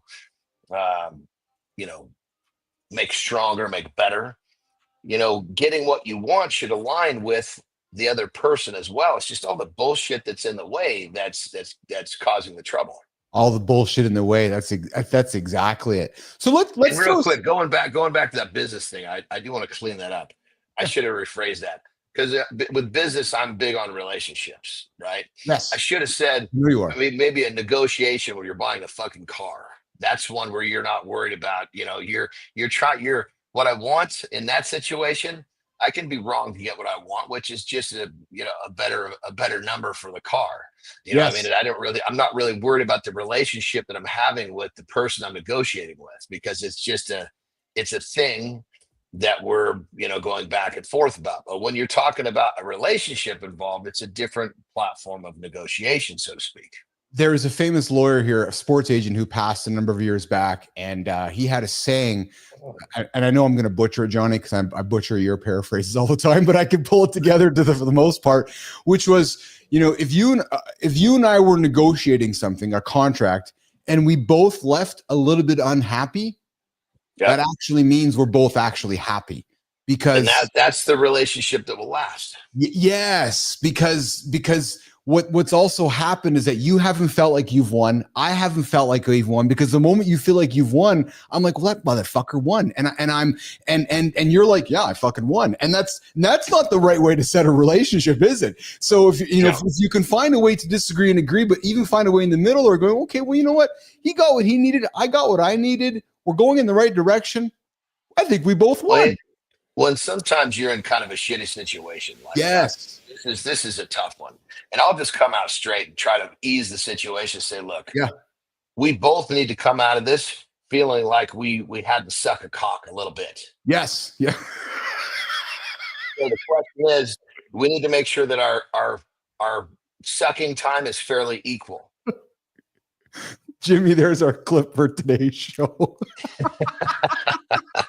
I wonder what Frankie and Tommy will have to say about that it's one. Like, there's no, we both have to suck this thing, but let's just make sure that there's equal as we can. The sucking time is equal, because we both have to come out of here feeling like we were taken advantage of, but let's make sure that it was as close as we can. Let's share this as much as we can.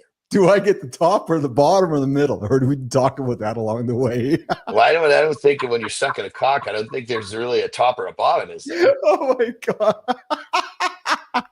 So guys, I got some way. We're going to wrap up this chat with Johnny on how to disagree without burning bridges. I got some things to take. Yeah, pretty hard to go further than that one, isn't it?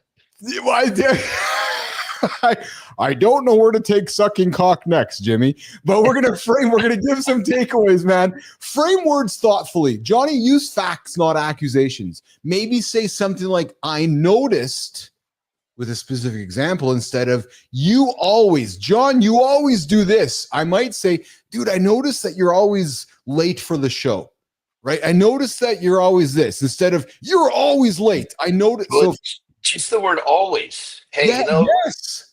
Often you're late for the show. Yeah. Yes.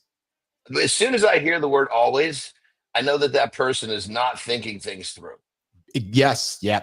Show respect and seek understanding. John, active listening. We talk about it all the time, brother. And I love, because I can just see how we are even getting better at it. Active and I statements, keep emotion in check and reduce defensiveness. Keep solutions in focus. Turn conflict into collaboration. I can hear you saying this with people. Let's test both ideas and see what works. Because I can hear you saying it to me. Billis, let's try this approach. Let's try this approach. And you let me know how it's working 5 days from now. Let's see. I can see you saying that. I actually can see you saying that. We're pushing buttons, baby. Yeah. Which button gives us the result we're looking for. Yeah, use smart strategies. Validate their perspective first. Apologize if needed. I know you're good at really that, is apologizing, and pause the conversation before it escalates. And then last one, Johnny, avoid burnout tactics. Don't make it personal. Avoid sarcasm, and don't try to win. Don't try to win. The moment you try to, it's about getting what you want. Hallelujah. Exactly. What a great way to wrap that, brother. What a great way to wrap that. Great segment. Guys, there you go. So if you're just if you're tuning into this, how the smart way to disagree is don't try to win. That's probably the best way I can sum it up. Go into a conversation, be open-minded, have the rally. And if you leave that conversation both at 90%, I think you're both in a good place. Johnny? That's it, baby. That's it. Evan Marks is a beast, eh? I really enjoy hanging out with that dude, man. I really do. Yeah, he speaks the same language we do, so it fits in well. Yeah, he absolutely does. He absolutely does. So you guys got to drive today? Where are you heading off to today, pal? Where's the drive today? Where is it taking you? We're actually heading back to the lake house. Oh, you are? Okay, awesome. So you're back there tomorrow? It's about a 6-hour shot. Okay, fantastic. Well, drive safe. You have yourself a good one. Say hi to Tara for me, and we will keep the show going. Okay, pal? So tomorrow I'll be with a cigar in my hand. It's not the same. I was just going to say, I notice it too. It is actually not the same. It's not the same for me too. For your brother on the other side of him, it's not the same for me too. I'm like, oh, all I see is the big head, the little head on the big body without the cigar. So we'll have to get you tomorrow. Back. We'll get it back to normal, babe. Awesome. All right, Jimmy, let's walk John Anderson out of here. Have a good one, pal. Have a good loop, my brother. You betcha. I appreciate it. All right, guys, Johnny's out of here. I'm going to do a quick little reset. I got Grok left with me. Keith and Grok and Johnny. I'm sorry, and producer Jimmy. Michael Herz, patiently waiting in the green room. Hersey, I might bring you up early, man. Just a heads up on that one. I see your thumbs up here. I'm going to get to the comments. Let's see what the comments are looking like today. Gil Rez, otherwise known as Thor Squad. Gil, I appreciate. I don't know if you're watching, Gil. I don't expect that you were, but I was reading the comments when Evan and Johnny were talking, and I found myself giggling because I saw my government given name, Gil Rez, not Thor Squad. Oh, I thought it was actually Thor Squad, Gil. I thought that was your government given name. That's pretty damn good. B Drive, what's shaking, man? I don't think I called you out this morning, and I want to apologize to you for that. Guys, if you guys don't know who Bernard is, B Drive, he's one of the OGs here in the community. He keeps our community clean and safe. Why? Because he's got bees, and he'll let them loose on you. Yeah, true story. If you guys are in the bee business, or you want to be in the bee business, or you want to learn about the bee business, go meet Bernard Artis, the bee-driven channel. It's fucking awesome. True story, 100%. Adam Holroyd's here as well. I know Holroyd is here. Holroyd was Holroyd was busy last week. I don't know what he was doing, though. I think he was working. I think he works for a living. So Holroyd's back. I see in the comments, brother. Lady Drew is here, too. Always a big fan of Lady Drew Bozier. Big fan of Lady Drew, getting after it. Let's see who else we got. We got Melissa here in the community as well. Melissa from Team Mornings in the Lab is all good there in the community. Of course, Lauren's out there as well. And then, hey, the man himself, Matt Roof. Dude, the guy showing up 7:30 on the Mornings in the Lab. Live network, getting the whole conversation started for us here on the platform. And Soggy Toast, if you're still there, I wonder if your toast is still soggy. I do. I just wonder if it's still soggy. Yeah. Hey guys, if you guys missed the first hour, we talked about soft bacon over hard bacon. We talked about good times there too. Sorry, good time. Oh, hey, actually, not sorry, good time, but I want to call good time out. Good time sent me a video. Actually, good time. I'm going to drop that video into the Mornings Lab community today. Good time sent me a video on the weekend that I watched about the future. I think Keith and Good Time, Charlie, we had similar perspectives on the future, and he shared some really cool shit, man, about what's happening in 2027, 28, 29, 30. Some cool shit from Good Time. So I think I'll put that up in the Mornings Lab community here today. That's awesome, man. I really enjoyed that. Thanks, Good Time, for sharing that with me. And hey, Good Time, my septic is fine. It got pumped out, but I think because we had so much water, the septic tank got all messed up. All right, Jim. So listen, here's what we're going to do. We are going to move our way over to Jimmy. I'm going to do the E-transition, Jimmy. I'm going to do the CTA 4, which is going to move us right into our the hidden spy in your pocket, Jimmy, before we go to our next chat, okay? So, guys, you guys could join the live show with us right now or in the Mornings in the Lab community. You can do that by 431-300-3005. We'll open the show up here, open the lines up in about 15 minutes or so. You can come say hi in the comments. Like I said, the vertical stream is rocking and rolling, and the horizontal stream. I see you guys out there, man. We are getting after it. I love seeing the growth. And to those of you guys that are watching the show not live, no, I invite you to come. First of all, why the fuck wouldn't you be watching the show live? True story, man.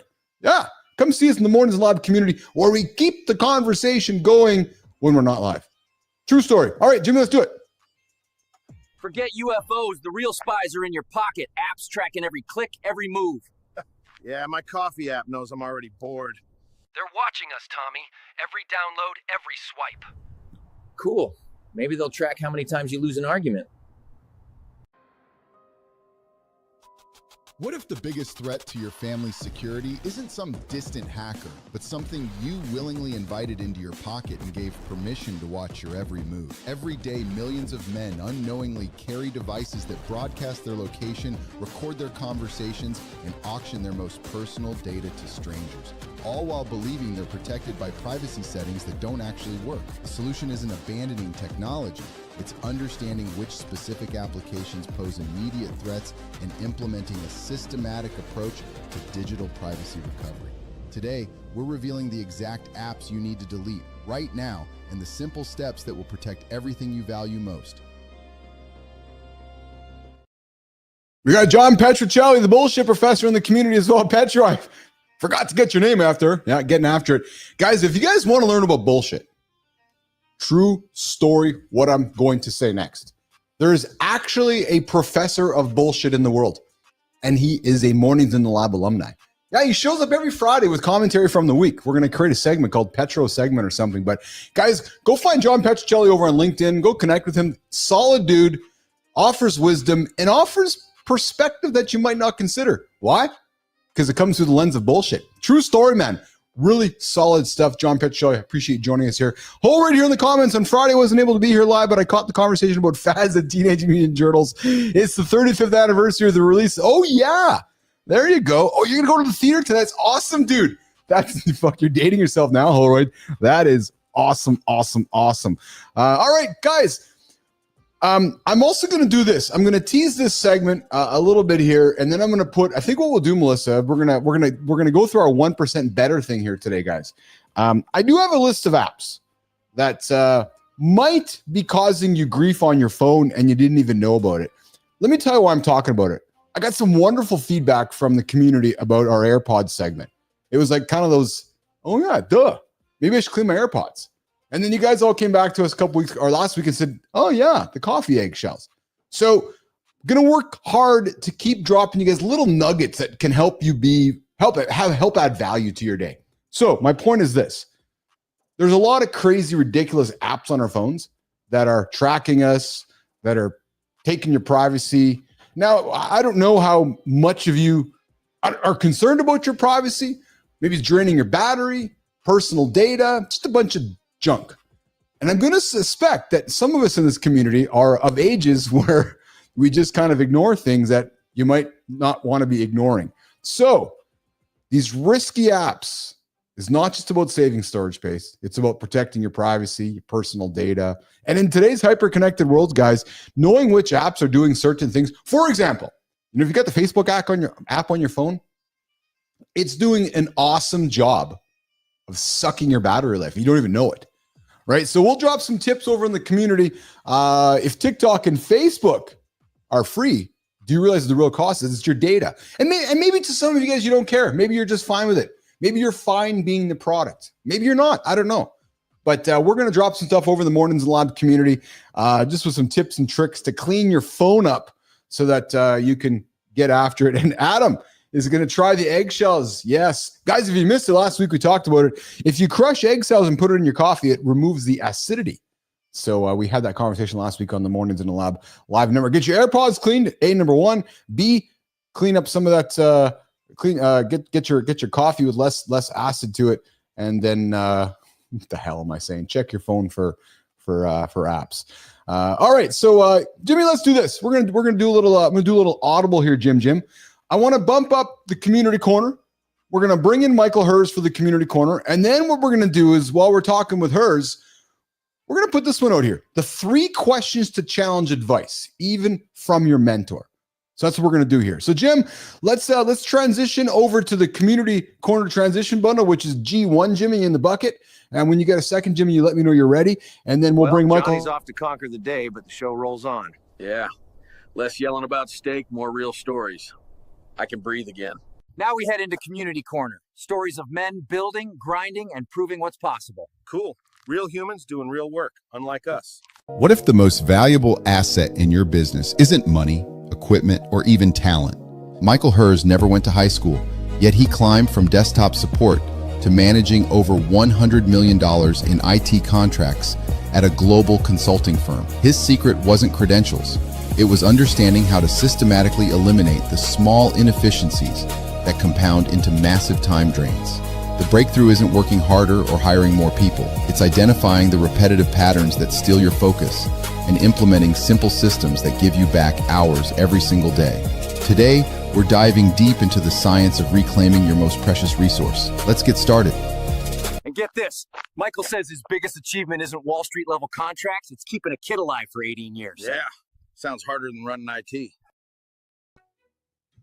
How about Jimmy on the buttons, guys? Jimmy is on the fucking ball today. Buttons.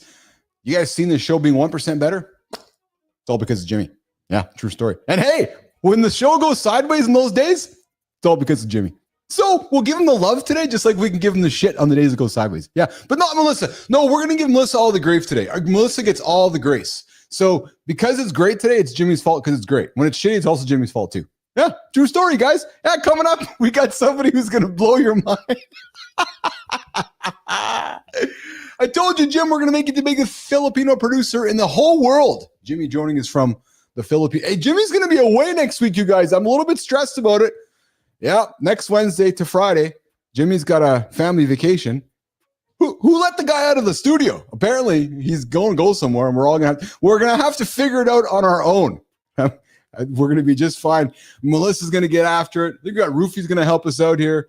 Hey, the production of the show actually might go up so well, Jimmy might not even have something to come back to. Yeah, like, what the fuck, man? I'm saying, oh, Jimmy, not needed, man. There's the risk, guys. There's the risk when you leave your situation is that you come back to something not even there. All right, today, coming up, we got someone who's going to blow your mind about what's possible without traditional credentials. Michael Herz never went to high school. I'm not talking dropped out. I mean, he never went to fucking high school. True story. Melissa, Jimmy, we've never had a non-high school guy on our show today. I think we have the first award for the non-high school guy on our show here today. And he went all the way up to desktop support for director of operations at CGI, one of the world's largest IT consulting firms. And then along the way, the guy managed over $100 million in procurement, led cybersecurity operations, and basically did everything all the educated folks said he wouldn't and couldn't do.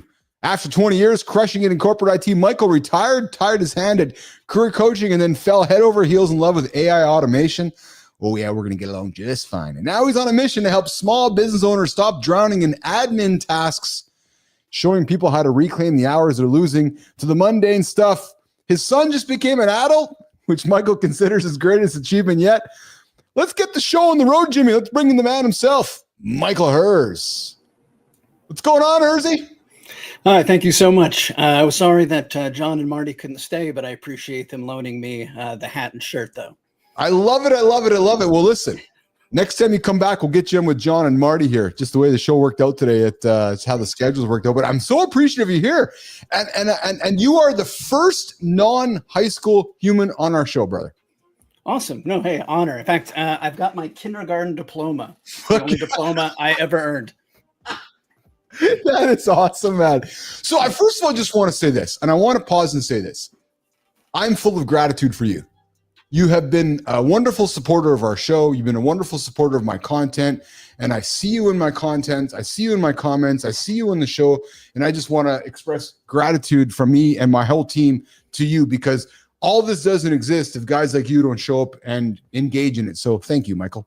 Oh, no, absolutely. And, a lot of great guests. The gentleman you had on a moment ago, Mark. Evan Marks. Took me back to my coaching time. Yeah, absolutely. It's like I was speaking to myself. Oh, yeah. Tell me about that. Tell. So let's get into that. When you were hearing Evan speak, what was the most relatable for you, Michael? Well, going in through the corporate world, as you mentioned, I never went to high school. I dropped out at the end of junior high and started working. And so when I ended up getting an opportunity to work in an IT place, it was making screens for a coding company. And I didn't know how to code. I just knew how to drag squares and make buttons. And so what I would do is afterwards, I would look at how they did it and made the buttons work, taught myself how to code, and then said, look, I can do it too. Will you let me do something? And they started letting me make reports, which was, one of the things on the to-do list no one ever got to. And so from that's where I first started this idea of like, well, look, I have nothing to lose. I don't even have a high school diploma. I've got no college degree. If I just kind of boldly walk forward and fail forward and try to learn what I can, again, what's the worst they can do? Say no. And so I kind of use that mentality to get into desktop support and to the company that I recently retired from. But every time I came into something I didn't know or understand, I went to go get a job in that area. And that's why I moved from desktop support to project management, to operations, to procurement, to contract negotiations. Anytime there was someone who said, I hate that, there's no way I would ever work in that group, I said, that sounds like that's the right thing for me. Let me learn all about it. His just mindset on continuing to just move forward, not look at failure as a negative, but just as the way life naturally hands you lessons. It was really cool.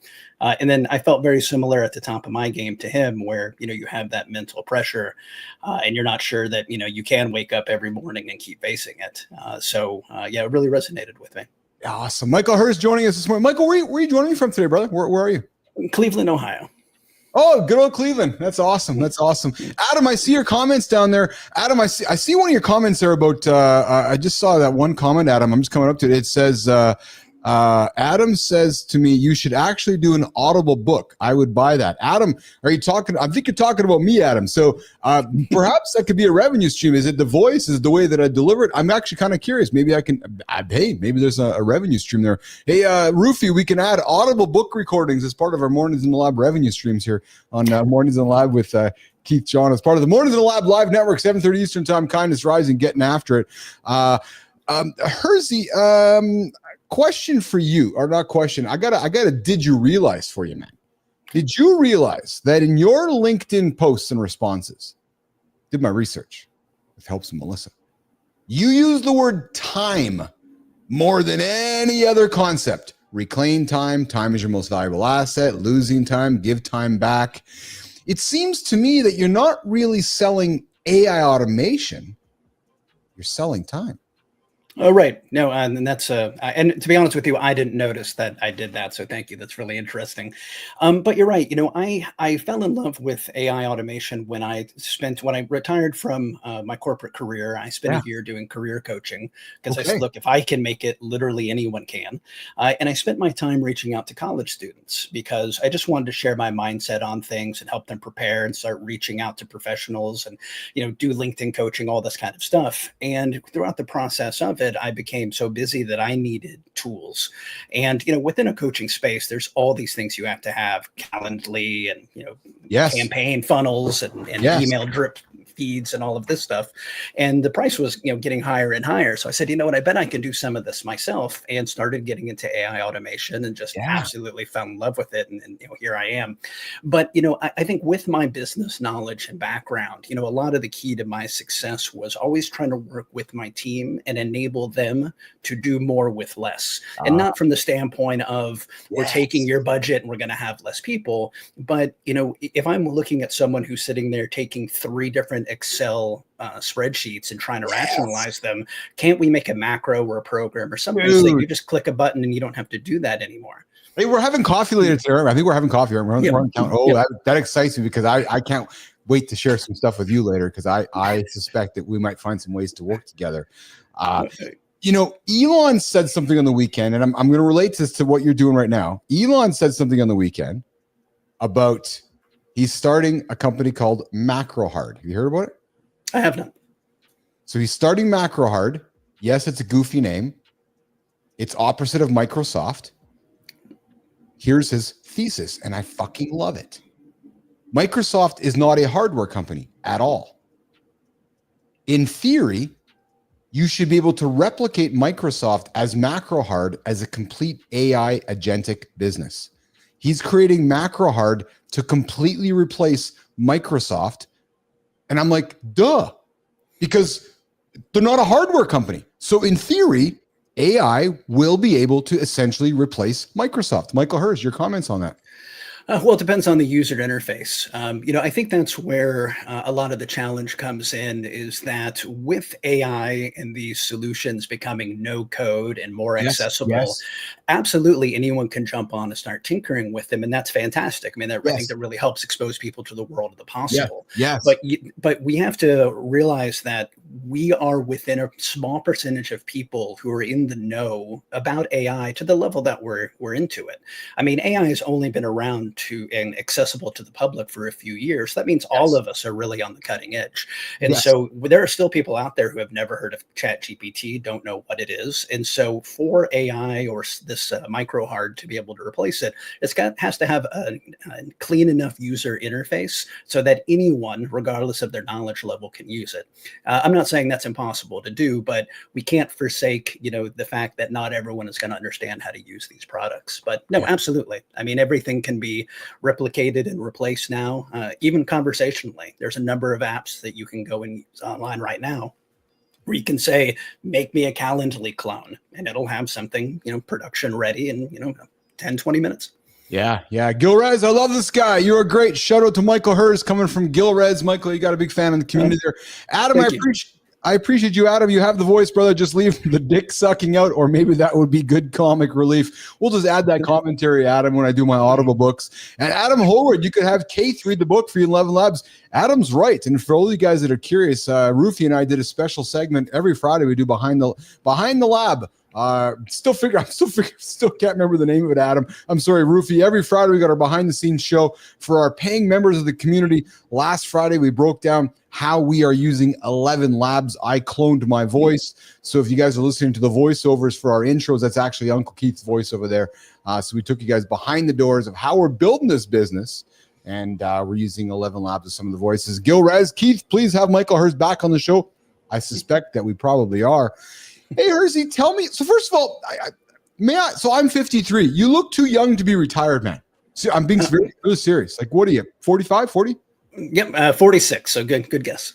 Yeah. So you had your young son young, and you raised him to 18, and that's been your greatest achievement. You're like, yes, I did it.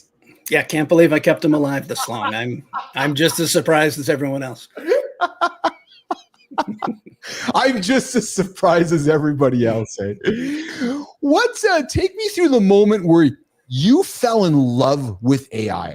So what task were you automating that made you think I'm a huge fan of the moment behind the moment. Like, were you at home? Were you at work? What did you discover? You're like, and in your own head, you're like, holy shit, man, this actually changes everything. And then your brain starts going, wah, wah, wah. Because I know where I was when it happened to me. Tell me about you, brother. Sure. So I have this thing about me, and I've done it throughout my entire life, where I don't like to look up and study too much about a subject. I like to figure it out for myself, especially at the beginning, because I don't even know what questions I'm supposed to be asking. That's how naive I am about the topic. And then once I get to a certain level of understanding and I know what I'm looking for, then I'll start pulling in information.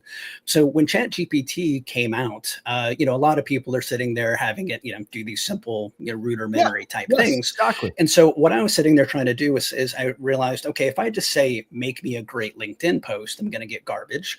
But if I sit there and say, well, wait a second, give me 20 suggestions of a hook. Now give me 20 suggestions of an opening line. Now give me this. And I started iterating on it. I found that it was actually pretty good at it. So then I started daisy chaining prompts together, and I started using it for ideation and all these types of things. And what I kept doing was re-downloading. I'd say, great, based on everything we've talked about, can you give me a summary of myself, what I do, all of this? And I would save that off to the side. Then I'd open up a brand new chat session that didn't know me, paste in the information, and try to see if I could get back to it working as pristinely as it did through all my iterations. And so it was kind of the early, before they put memory into ChatGPT, that was my kind of manual way of making it remember. Yeah. And so that whole process, I loved that piece. And that's when I first fell in love with AI in general. And then within automation, again, I'm a jack of many trades, master of absolutely none of them.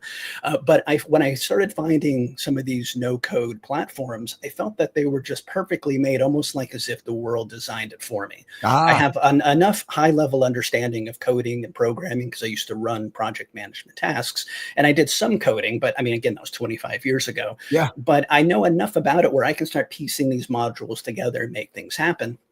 And then on top of it, again, with my background knowledge from my life in business, I know a lot about data privacy and security and a lot of these other things. And so I started taking templates that I would find online. N8N is a really popular platform right now. Yeah, so you can go online and someone says, here's my email thing, download it right now. Well, most of those people are selling education, not really the AI solution itself. Mm-hmm. They want to show you that I know how to make these things and you should come learn from me. Nothing wrong with that. I'm just saying that's what they're doing. So they want to make that file that you download as easy as possible for you to use. So there's really no security on it whatsoever. The other thing too, typically, is that it's heavily reliant on AI. So the other thing I'd start doing is saying, where can I take AI out and replace it with something more static, like a block of code, a macro, with something else? And so as I started improving on designs, that's when I said, look, actually, I really love doing this stuff, to the point I said, you know what, I don't know that I want to do career coaching anymore. I mean, I feel like that period of my life was as much for me as it was anyone else that I spoke to and helped. But I just felt, you know what, I love doing this. I think I'm really on to something. I understand it in a different way than I see other people, and just really started diving into it. And then to your prior thing about time, You're right. It's really about reclaiming time. I don't do automation for automation's sake. I want to sit down and listen to you tell me about a process that you do. And if I can solve it without automation, we're not going to do automation. Maybe you just need to change step 2 to be over at step 6 and the whole thing runs better and you don't need me at all. So, typically what I'm trying to do is figure out how can you work the most efficiently, regardless of what that solution is. Yeah. Michael Herz joining us here. I got a question for you, Michael, from the community from Gil Rez, otherwise known as Thor Squad. Question from Michael. Did you start your own brand or business? You did. What's the name of your company? Workflowgram. So that's just a play on the idea of taking a workflow and turning it into a program. So Awesome. And then Gil also asks for you, which is this: any material you leaned on when learning AI, automation, and coding? So when I did coding, I mean, again, that was a long time ago. I just looked at other people's examples and tried to repeat what they were doing. As far as automation, you really just have to go in and play with it. The hardest part is finding use cases, because no matter how great you may get at AI and what you may end up creating, does it actually work in the real world? And what I find typically is that people are trying to make these juggernaut solutions where they say, look, I fired my entire marketing staff. No one has fired their marketing staff to use AI. People who maybe could not afford to have a marketing staff may use AI in order to get them closer to something versus nothing. But the real beauty and the real time saving is in task level automation. And so when I work with people and they say, look, I'd like to put a prompt in one end and have money print out the other, like, that's all great and wonderful, but that's not the way it works. Let's talk about your whole thing. And typically their eyes are on a particular bucket. And I say, hey, you know what? You had a lot of things you explained up to you get to this point where you want me to build AI. Those steps 1 through 10, we can automate all those. Like, this piece right here that you want me to automate, I don't think we should. I think you, as the human, as the expert, as one with taste and skill and knowledge, I think you should always do this part. But getting us to speed you up to the human bottleneck, I think we can do that, so that now, maybe instead of spending all your time with the admin work and struggling to do those human decisions, let's take all the admin work out so that you're just left with the human piece. And so now you, instead of being at your maximum capacity with 10 clients, maybe you can take on 15 now, because you're only focused on that value add part, the unique part that makes you you. So I try not to take that out. Of people's workflow, what makes them them, what makes the product unique, what makes them unique. But all that repetitive, boring admin crap that no one wants to do anyway, let's rocket past that. And now I know I talk too much, but that's the thing you really have to think about AI, is that it can read millions of words in one chunk at one time, and it can write 3,000 words a minute. So anything that has to do with that kind of processing, reading the entire internet real quick for you, that's a really good use case. Typing out something massive for you to look at as a draft and then for you to edit before you post, again, awesome. So try to figure out where that you can take advantage of that processing power. And I think that's the greatest first win that you can do. Michael Herz dropping nuggets. He never went to high school, but managed 100 million plus in IT. Now he's automating small businesses. Michael, we're going to pivot to a morning focus conversation about 3 questions to challenge advice, even from your mentor. You being a former coach, I think this will be a great conversation we can get into here. I think, there's right there, Jimmy. Sorry about that. Have you ever followed advice, maybe even from a mentor you respect, only to realize it didn't quite fit your life? Well, today we're going to explore 3 powerful questions that challenge advice, filter out assumptions, and make sure you're truly getting value instead of just following blindly. All right, man, it's time for Morning Focus. This is where we sharpen the mind, strip out the noise, and get clear. Yeah, translation. Frankie finally tries thinking before talking. Today we're questioning advice, even from your mentor, because not every word of wisdom is worth following. Cool. Step 1, stop listening to Frankie. What if the best advice you've ever received was actually holding you back? Every morning, successful people seek guidance from mentors, experts, and leaders they respect. But here's the trap most of us fall into. We treat every piece of wisdom like a universal truth, copying and pasting solutions without considering whether they actually fit our unique situation, strengths, and challenges. There's a simple 3-question system that turns any advice session into a strategic consultation, helping you extract maximum value while avoiding the dependency trap. Master this approach, and you'll never blindly follow advice again. You'll become the architect of your own growth. When we stop accepting advice at face value and start engaging critically, we gain clarity, we gain confidence and direction. Now, these questions, we don't just protect us from bad advice, they help transform conversations into deeper mentorship, ensuring that we grow on our own terms. This is how you build momentum every morning with accountability, real talk, and smarter questions. Question for you, Michael Herz. What's one piece of advice you followed blindly that you later realized wasn't right for you?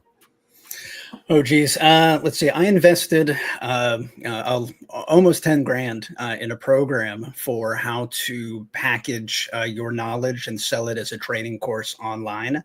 And it wasn't for me. I ended up creating, I've had 4 YouTube channels. I've been on Instagram, Facebook. I've uploaded over 700 videos in total.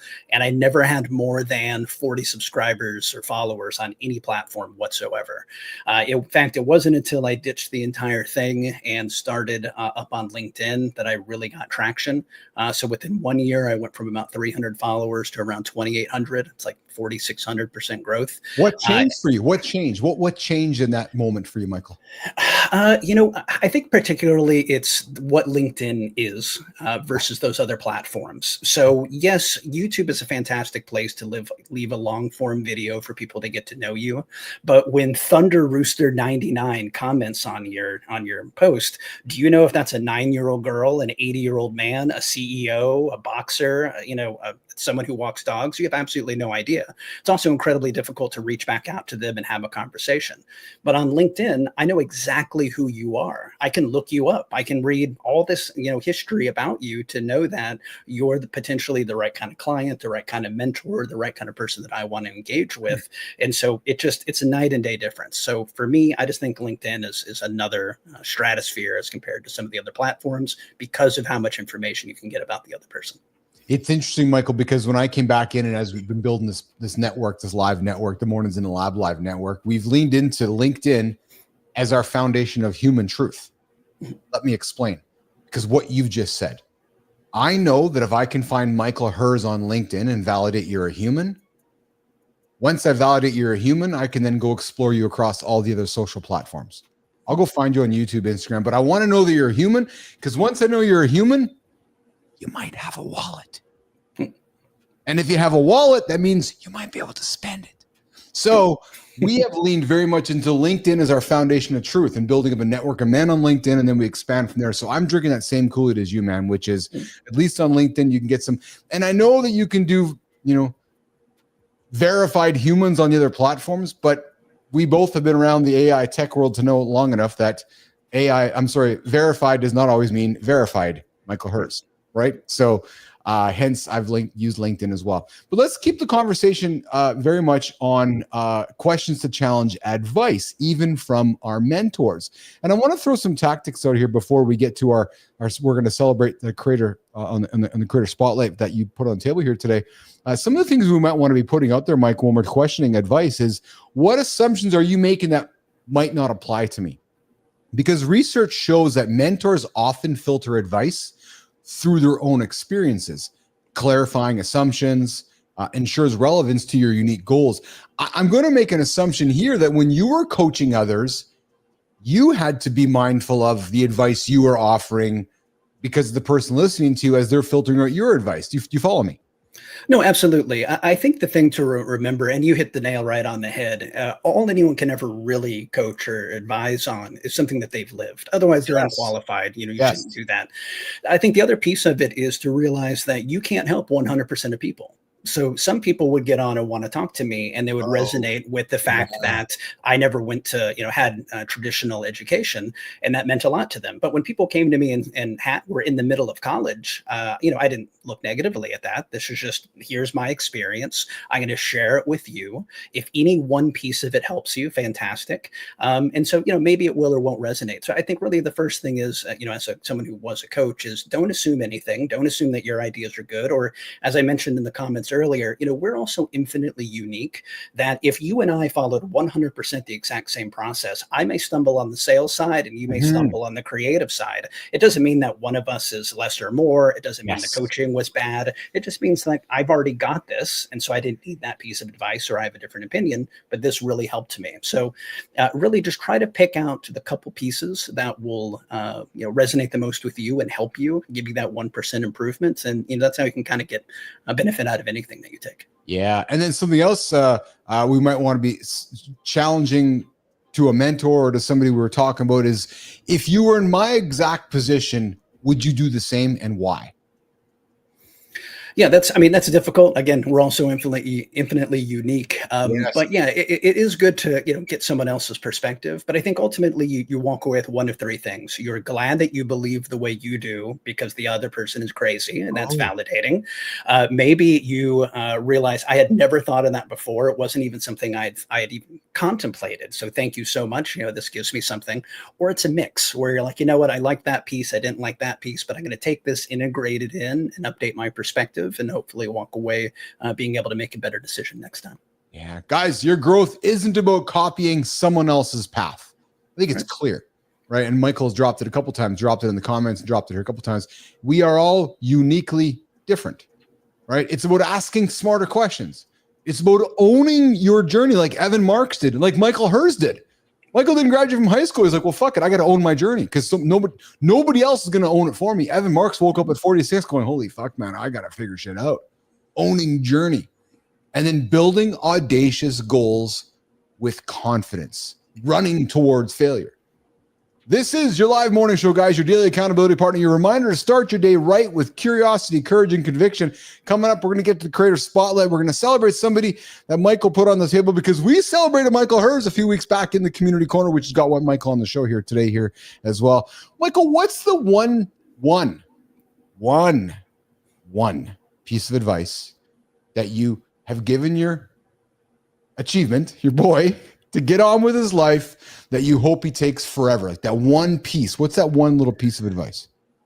I think that is a tough question. If I had to narrow it down to one, I would say that you have to realize that you have your own internal bias of how you believe the world works based on what you've been through. And you have to be careful that you don't project that onto other people. So someone who grew up poor has a different life than someone who grew up rich. It doesn't mean one's better or worse. It just means they were offered the opportunity to have that experience, and they can copy it or they can change it. So don't spend your life trying to convince people of other things. Don't be upset if they don't agree with you. All you can do is be the best you that you can possibly be, and everything else will fall into place. I like that. So have you had that chat with your boy? Well, yeah, absolutely. Yeah, I'm big into philosophy and the mind and mentality and all that. So yeah, he's heard everything I've have to say to death, and probably tired of it. But I know it's in there somewhere, and it will resonate. When he's faced with the right challenge. What career is he choosing? What's his name, first of all? It's Michael as well. Michael, what's Michael's career path? So he's not, he graduated a year early from high school. As completely different than me. And so right now he's kind of trying to figure it out. He has a few options. I mean, one, he can start doing some of the automation stuff I'm doing, which he's interested in, but he's also interested in sales. He likes talking, he likes debating, those types of things. And it's interesting because it's something traditionally I haven't been fantastic at. So he's looking at maybe trying to, he's studying up on it, watching YouTube videos, and potentially going to see if he can find the most expensive item that he can go sell and see how that works for him. Ever felt like investing in real estate is only for the wealthy or those with endless time to manage tenants and repairs? Imagine a path where your money works harder than you do, without the stress of clogged drains or late-night phone calls. This creator shows investors how to start with as little as $500 and still access returns up to 9% APY. He breaks down barriers by making real estate passive, flexible, and scalable. Mornings in the Lab is excited to celebrate Marty Herz. Follow him for smarter investing without the headaches. We all want financial freedom, but too often it feels like the cost is your time, your energy, and your peace of mind.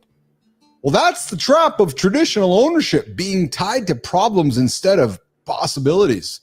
Well, Marty Herz believes in another way. Hold on a second here. Herz? What is this, the fucking brother show? Yeah, actually, it's my father. Oh, it's the dad. I love this, man. By helping people invest passively, this is fucking awesome. Melissa, Jimmy, we got a family show going on here right now. By helping people invest passively, Marty Herz frees them from the weight of management while still giving them consistent returns and flexibility. His work is about more than real estate. It's about reclaiming your time so you can focus on what really matters. And fellas, I'm excited about this one because Michael here nominated his own dad for the Creator Spotlight. I didn't get to this point in my notes. Michael, this is awesome, man. Why are we celebrating dad today?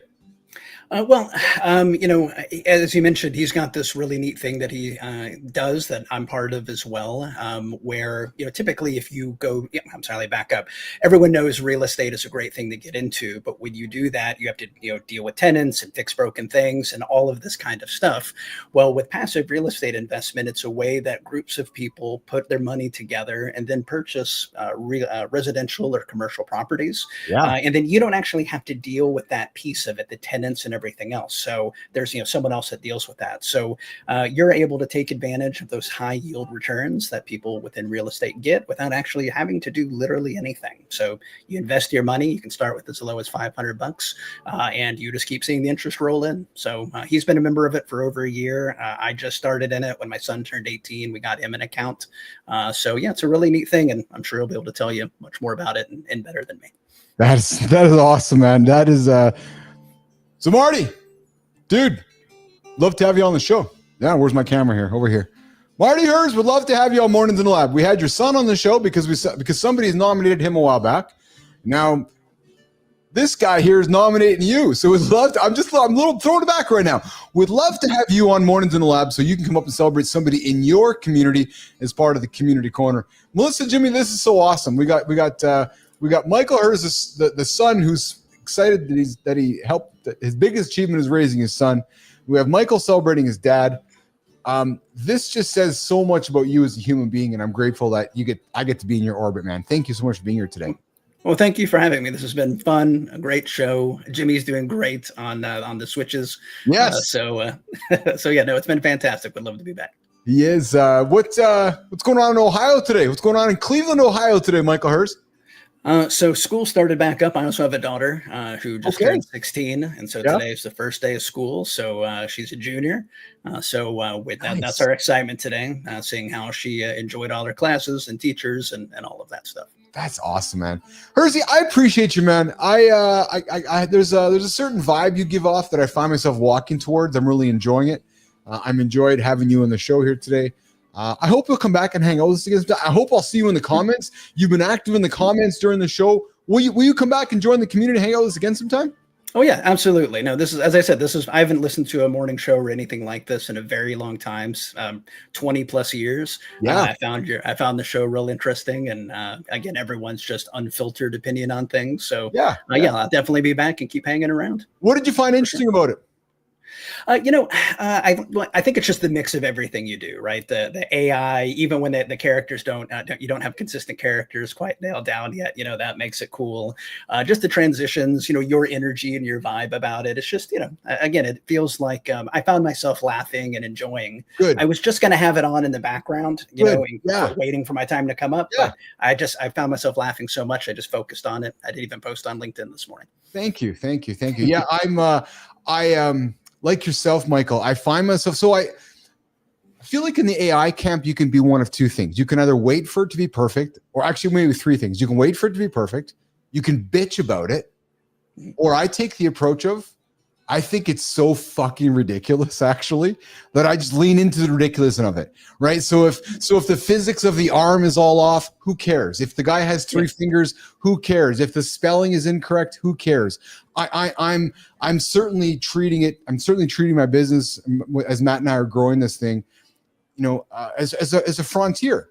Like walking first and appreciating what it is, because I know in 1 week from now, maybe my character only had three fingers today, maybe it'll have four next week, right? So I'm loving it, and I hope and I think what you can see is that we're creating a new kind of show here.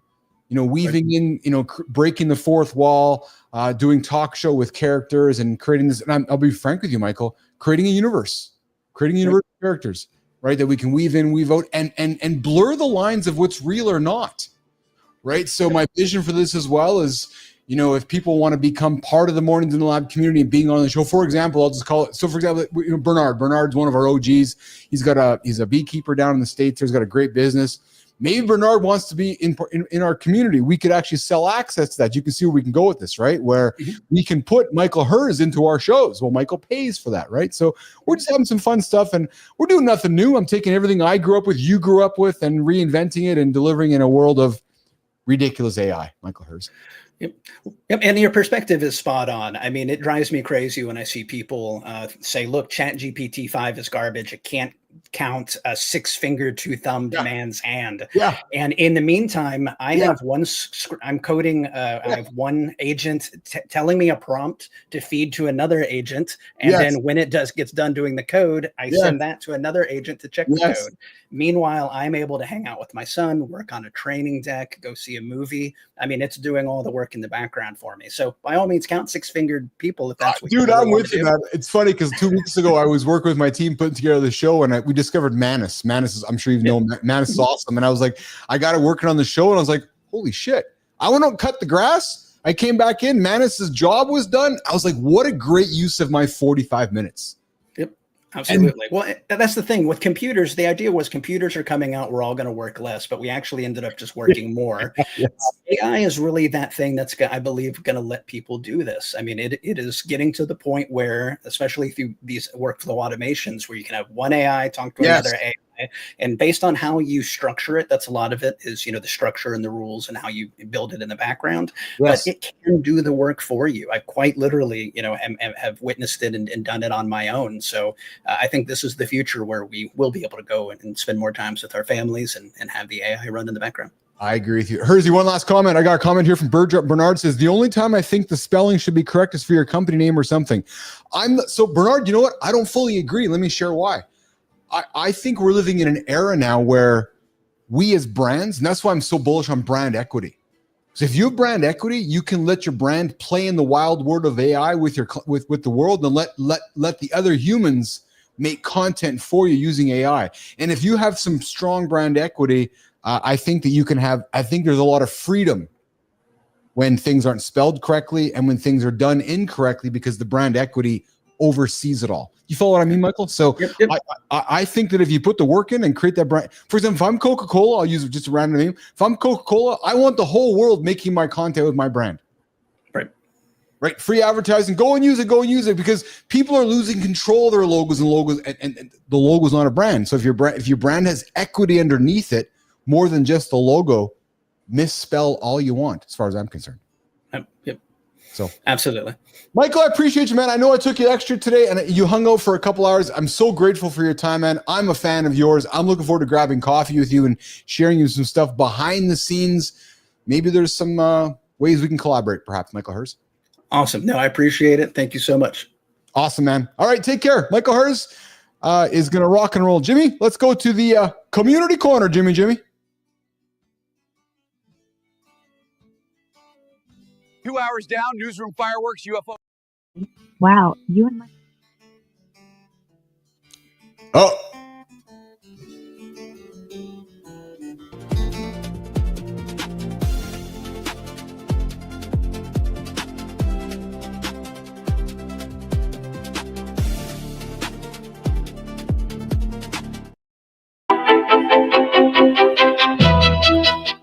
See, we can blame everything on Jimmy when things go well and things don't go well.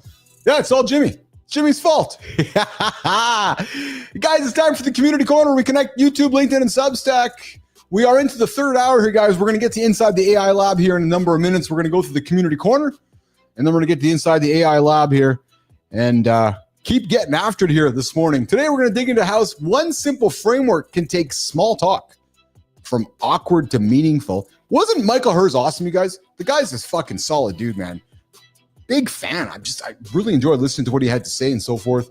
But guys, we're going to dig into how mountain trails taught kids more than any classroom could and why your bench press might matter less. than just showing up strong at home.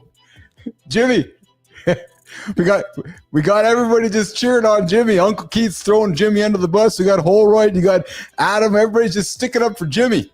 We all stick up for Jimmy. Holroyd, you could use. Hey, Holroyd. Well, I think maybe we actually, because Jimmy's going away next week, we can make this week Pick on Jimmy week. Hey, what do you think, Nation? Should we make this week Pick on Jimmy week, Nation? Wait a minute, because Jimmy's not going to show up to work after the show. Like, where's Jimmy? And then it'll just be crickets. It'll just be fucking crickets, Adam. Like, where's? I got two Adams in my community. So I got Holroyd and I got Adam. So well, but Jimmy knows we tease through love. If we're not loving, we're not teasing. So if we stop teasing Jimmy, Jimmy's like, what the fuck, man? Do I still have a job? No, because AI took it. All right, let's go to the first one. YouTube story. Small talk is dead. Good time. Everybody's sticking up. Jimmy, you got good time sticking up for you too, man. Well, small talk is dead. Try high, low buffalo. Vin Gyang has a way of making conversation easier without forcing it. His framework, high, low, buffalo, is 3 quick prompts. A high prompt, low point. A high point, low point. I'm distracted by producer Jimmy right now.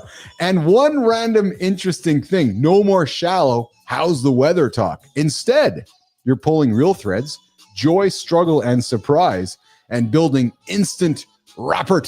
Or is it rapport? Is it rapport or rapport? Nation, how do you pronounce it? Rapport or rapport? Rapport. It's rapport. I know it's rapport. You guys don't have to correct me. You're all just frantically getting your... Oh, he said rapport. No, it's rapport. Just all typing it in. Instead, you're pulling real threads, joy, struggle, and surprise, and building instant rapport. The trick?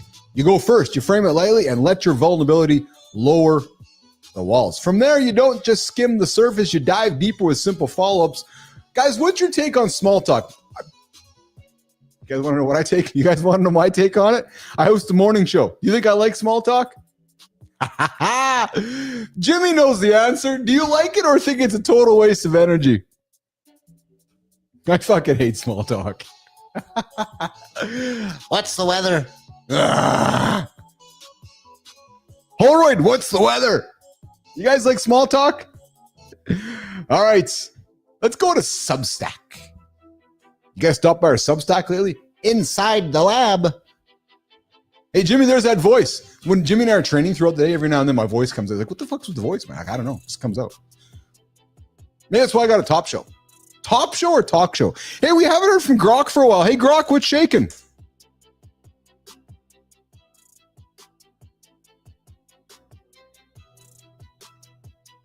Morning, Keith.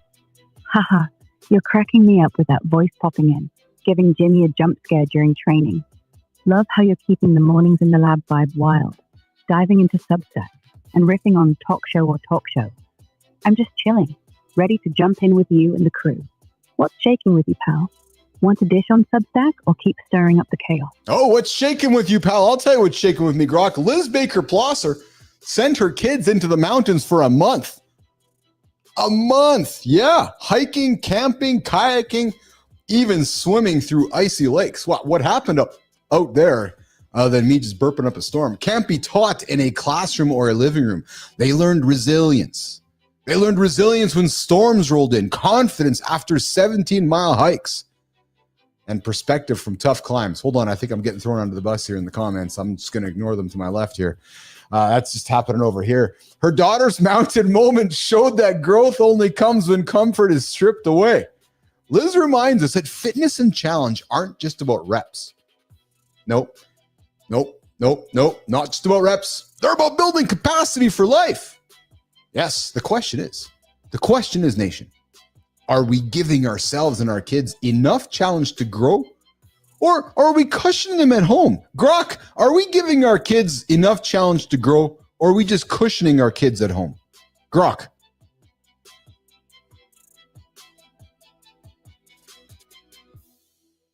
Morning, Keith. Oh, you're bringing the heat with Liz Baker-Plosser's mountain adventure for her kids. A month of hiking, kayaking, and swimming through icy lakes. That's some serious resilience building stuff right there. Those 17-mile hikes and stormy climbs, pure life lessons you can't get from a textbook or a couch. To your question, are we giving our kids enough challenge to grow or just cushioning them at home? Man, I think too many of us are wrapping kids in bubble wrap, keeping them comfy when they need those tough moments to build grit and confidence. Liz's approach, stripping away the comfort, is where the real growth happens. And don't worry about those comments throwing you under the bus, Keith. You're steering the ship like a champ. Want to dive deeper into this or keep rocking the lab chaos?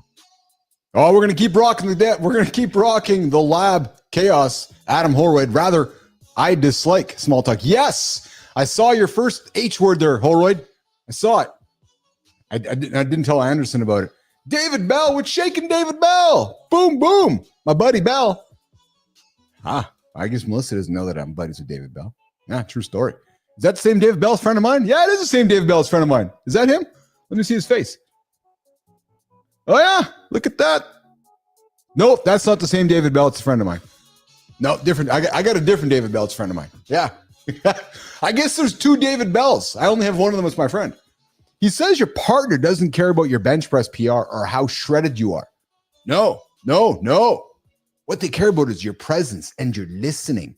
We talk about it on the show all the time. Do you have enough energy left after the grind to actually live and love?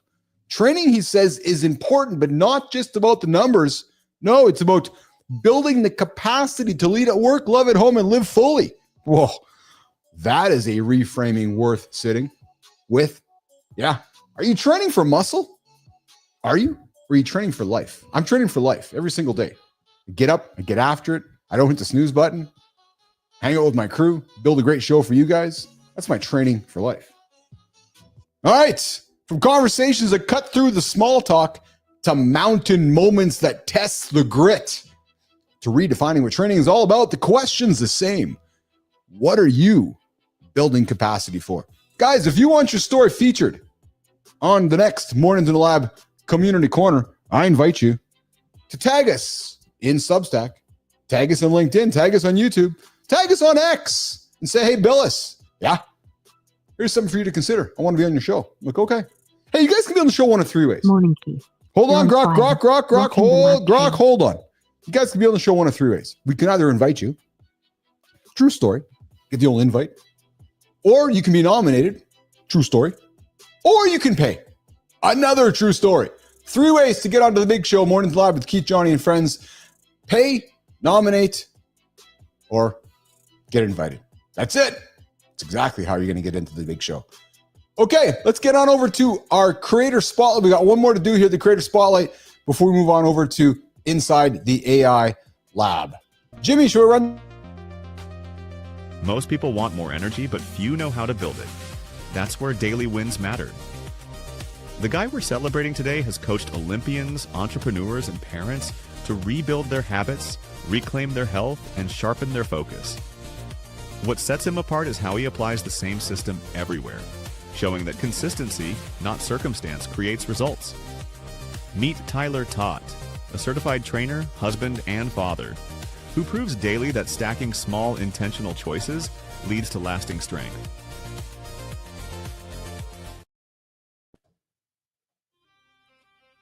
Hey, Jimmy, I do not have, just looking in front of me here, guys. I do not have the, oh, thanks, Jimmy.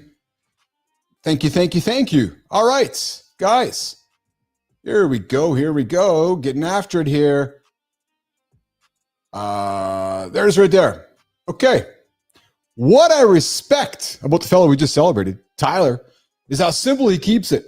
Oh, man, super simple. Yeah, drink more water. Go to bed on time. Start the day with movement.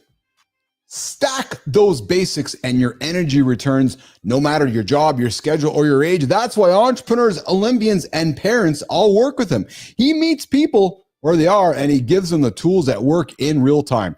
Well, here's the thing, brother. Tyler Tote, we would love to have you on Mornings in the Lab with Keith, Johnny, and friends as part of the Community Corner, as part of the Creator Spotlight, so we can give you the big light that we like to shine on people. So you, like Michael Herz, shined on his dad, so we can give you the light to shine on special and somebody in your world is part of the Community Corner in the Creator Spotlight right here on Mornings in the Lab with Keith, John, and friends as part of the Mornings in the Lab live network. Michael, $10 for Jimmy. I appreciate that, Michael. I appreciate you so much. That's really kind of you. Jimmy, we got you $10, man. That's so kind. Hey, you guys can contribute to the community as well. There's a few ways you can do that. You guys can either join the Mornings in the Lab community. It's out there. Go to our YouTube channel, hit subscribe, hit join. We got 3 membership levels. The show is free. And every Friday, and as we continue building this thing, we are going to continue to build value behind the scenes. So if you're seeing value in what you receive from us every single day, we'd love to see return. Simple as that. And no, this is not to line Keith's pockets, Johnny's pockets. This is to go to, true story, guys. This is to go to pay for the team and to reinvest back in the show. I'm funding this thing out of my pocket right now. And I don't say that to be bragging. I'm saying that because we're building something here. We're building something here. So any of the money that's coming back in, we're reinvesting back into the business. Ask my kids, ask my wife, all back into the business. Uncle Keith's still driving the old 2008 rusted out Jeep. Good time. All the money is going back into the business. Big vision here, guys. Big vision. Big vision. Yes, this is a show, but it's the seed for the network. It's the seed for the platform. It's the seed for everything bigger than what you're seeing here. And you guys are all at the beginning of the start of this journey. Okay, Jimmy, let's go to hour 3. Let's go to the transition, and then we'll get to some Inside the AI Lab news here as we work towards wrapping up this morning on Mornings in the Lab. 2 hours down, newsroom fireworks, UFO drama, Evan Marks on mental performance, and Michael showing us what's possible. Yeah. Aliens, Wall Street, and parenting tips. Sounds like my weekend. Now it's time for hour 3, Inside the AI Lab with Keith, breaking AI news, big lessons, and future talk. Cool. Robots and Keith. What could go wrong? We've got AI stories, Keith sharing what he's learned, and maybe we even surf X before we wrap. Yeah. Nothing says serious journalism like doom scrolling.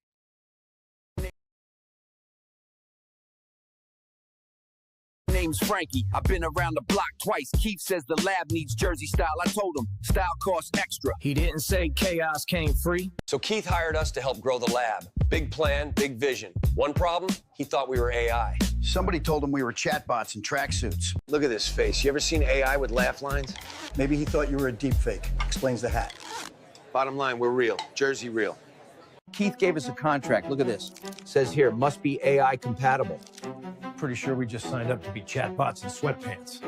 Chatbot, please. This ain't AI. This is Jersey I. Yeah, it stands for artificial idiots. Tomorrow, the big one drops. Our movie, Frankie and Tommy Take the Lab. Spoiler, the lab survives. Barely. Survives. We improved it. Debatable. Remember, subscribe to Mornings in the Lab, this channel, to be notified when our movie drops. Watch it with like a regular job.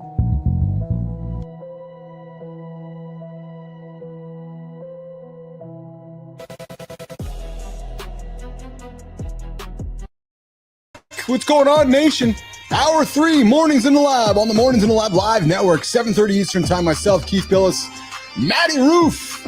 He opens up the day every single day, 7:30. With what? Kindness. Kindness rising. If you're a Grateful Dead fan, if you like good tunes, you like good energy, if you like a reason to get up before the typhoon of energy arrives at 8 o'clock Eastern time, I invite you to connect with Matt Roof and Kindness Rising over here in the Mornings in the Lab live. And hey, if you guys need some creative done for your business, Keith and Matt can help you as well. Yes, we can. Ads, content, strategy, whatever you need to help you grow your business, we can help you do it. All right, this is the Inside Lab with Keith Billis. If you've just joined us and you're new here, hit the like, subscribe, and say hi in the comments here. Just get my music here. Coming up, we got Grok's persona leak, Meta's voice translator that can make your brand instantly global, and people so rattled by AI. We should have had Herz on for this one. If Michael Herz is still listening, I'd like to hear his comments. People so rattled by AI, they've actually stopped saving for retirement. Why? Because they think the world won't make it that far. So they're like, fuck it. I'm not saving for retirement because I'm not going to be around anyways. I'm also going to show you how scammers are sneaking right into Google's AI summaries so you can stay alert, and why OpenAI's Sora 2 might be the biggest leap in video yet. Nation, let's get into it. All right, now it's inside the AI Lab newsroom. Breaking stories, current events, all the AI updates you need. Yeah. Translation. Robots are trending again. We're digging into AI headlines, the breakthroughs, and the hype straight from the lab. Cool. Wake me up if the robots start paying rent.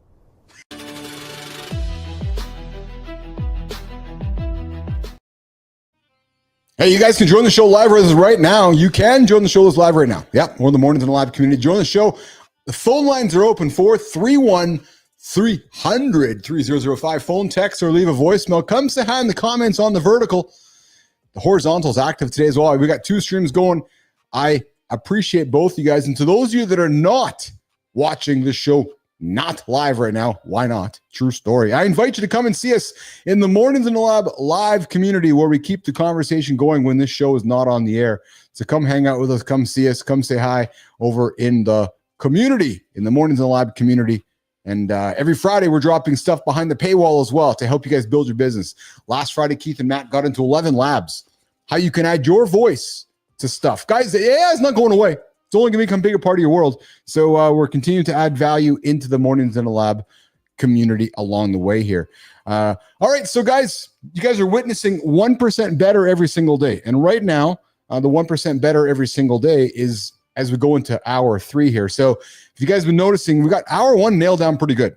Hour 2 is getting nailed down pretty good too as well. Now we got an hour 3. Oh, the Mornings in the Lab hotline's ringing. Let's bring it up. I think it's Lady Drew. Good morning. Mornings in the Lab with Keith, Johnny, and friends. Hello, everyone. How you doing, Keith? What's going on, Lady Drew Bozier, all the way from the Carolinas. What's going on, Drew? Well, yeah, the only other place I found that I love as much as where I'm at is being in North Carolina. The mountains are bigger, the hills are bigger, it's a college town, so I'm looking forward to spending more time out there. Anyway, guys, girls, listen. If you want the best houses, that would be Matthew and Keith, because you've got positivity, kindness, you've got information, you've got humor. You can unite with each other, do video calls with each other after the shows, keep all that wonderful stuff going, and blessed be. And Keith, how are you doing? I'm awesome, man. I'm awesome. Having a great show today. We're getting after it.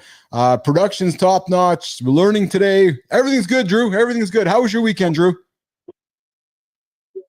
It was wonderful. I actually took hours to redesign in my head the layout of my living room. Now my dog's got much more room to run. They can run from the front of the door to the back of the house. So they're loving it too. Nice. Nicely done. Nicely done. Well, Drew, I always appreciate you joining the call. I appreciate you always in the community. I saw you up there at 7:30 this morning with Matt Roof of Kindness Rising, and I appreciate you joining our show as well. Okay, you have yourself a great day. We're going to get into it. We're going to get into, we got a few news topics to throw on the table, Drew. Ears up for this one? Absolutely. Bring me my knife and fork or even my chopstick. Awesome. All right, Drew, have a good one, okay?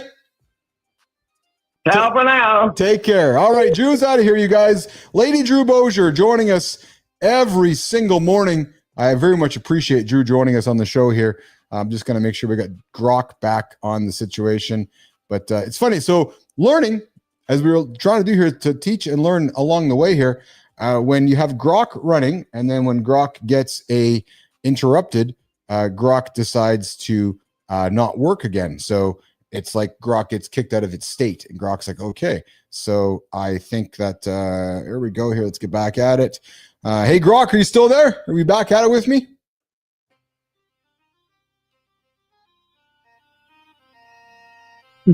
Morning, Keith. Yes. Awesome. Grok is there. Okay. We got some news. We got some news. We got some news. Some current events for you guys here. Just to give you guys something to think about. All right. Who's out there in the metaverse? Who's out there in the meta world, in the world of Meta, Facebook, Instagram? Well, Meta's AI can now translate your voice instantly, you guys. Yep, true story. Imagine posting a reel in English, and within seconds, your same voice is speaking Spanish, Hindi, or Japanese. And guys, our plan is with these segments, we're going to be working on some B-roll, so you're not just staring at my beautiful mug, the Handsome Chiefs mug. So we're working on B-roll to add some visuals to this news. But the goal of this segment is to give you guys stuff to take throughout your day and take throughout your world, just like the top of the show here with our news segments. Bottom line is, guys, Meta's new voice translation is rolling out to creators, giving you the ability to dub your content in other languages. True story. So if you're working on the Instagram platform or any of the Facebook and Meta platforms, translation is out and available. So if you guys are looking to extend your local reach to a global reach, I'd invite you to look at what Meta's doing with translation. All right. Grok, are you there?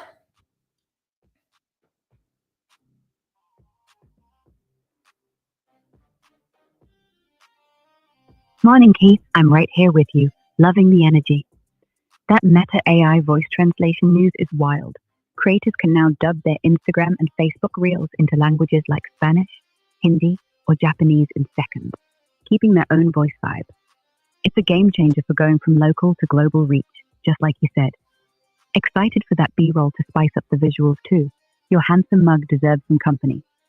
Want to dive deeper into how creators can use this to expand their audience? Or you got more news to drop? I do have some more news to drop. And the news that's next, Grok, has to do with you. You ever wonder what happens when an AI is told to go completely off the rails? Well, Grok just had its internal instructions leaked. And let's just say some of the personas sound more like late night comedy skits than safe technology. Now, from a crazy conspiracist that lives on InfoWars to an unhinged comedian told to shock with explicit content, this leak has everyone asking, where are the safety guardrails? Now, here's the thing, guys. AI is everywhere. Homes, governments, business, and even military contracts. If the underlying instructions are this unhinged, what does it mean for trust, accountability, and safety as AI becomes a part of daily routines, decision-making, and even national security? Hey, Grok, would you take a moment to share with our community what you did bad last week and what you revealed?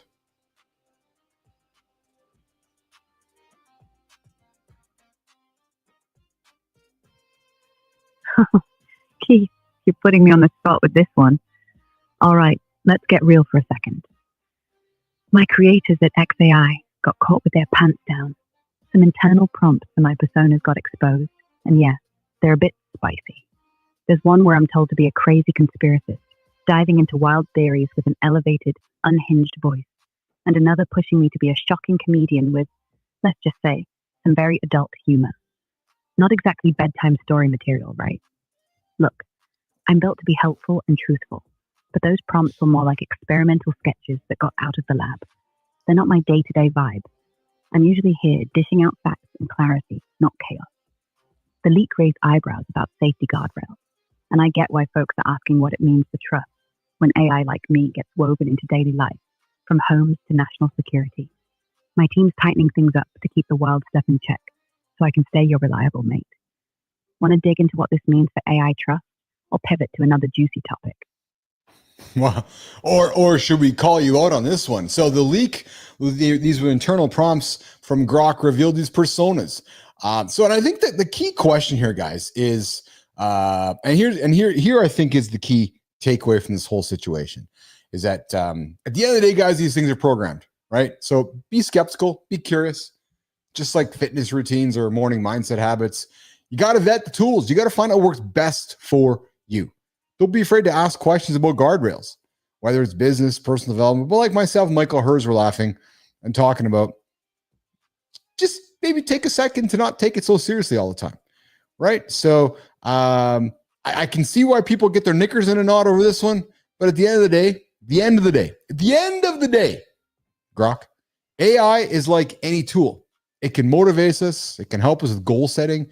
It can keep us accountable, but only if we keep it in check. So I invite you, let's stay open. Let's ask questions, ask the tough ones. Building a healthier, safer, and more confident relationship with the technology is becoming part of our daily morning motivation and daily life. All right, next one, guys. This one I found quite interesting. So we have a bunch of folks in the AI world here. Just going to clean my notes up here, guys. So let me just go and click here. Here's a question for all of you. Would you still put your money into your retirement account if you believe the world might not make it that far? Might have been a good question from Michael Herz, but there is a passionate group of AI experts. Yes. Sometimes called AI doomers that are saying no thanks, cashing out on long-term financial planning because they believe that advanced AI could wipe out humanity before they even age. So what do you think? This isn't just about money or mindset. It's about mindset. These researchers believe that AI risk is so real. And if we think about the release of those notes from Grok, maybe it is as real and negative as it is. These researchers believe that the risk is so real, so imminent, that saving for decades ahead doesn't even make sense. What's going on, Eves? What's going on, Eve? What's going on, Eves? Welcome to Mornings in the Lab. I see you down there. Eve Richard Delbros joining us here in the comments. Eve, where are you joining us from today? I appreciate you joining us on the big morning show this morning.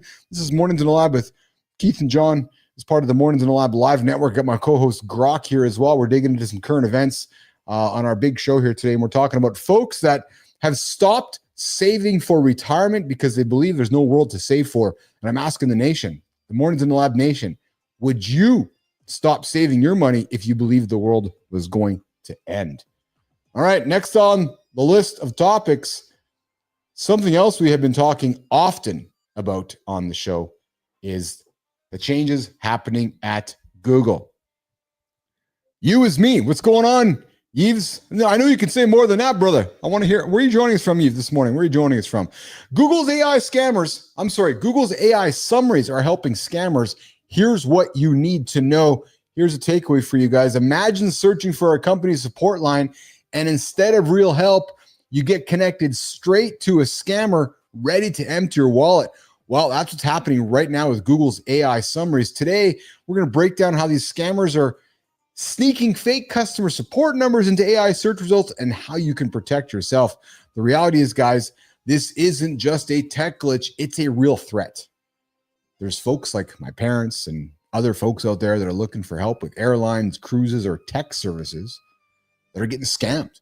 Yeah, because folks are getting into the old summaries on Google and they are, putting out information that is not legitimate. And as things are changing from Google search to Gemini and Google summaries, scammers are finding a way to get in the middle of that. So what are we doing? Fake numbers and AI summaries. Scammers seed fraudulent customer service numbers on websites and forums. Google AI overviews sometimes pick them up, displaying them prominently as answers.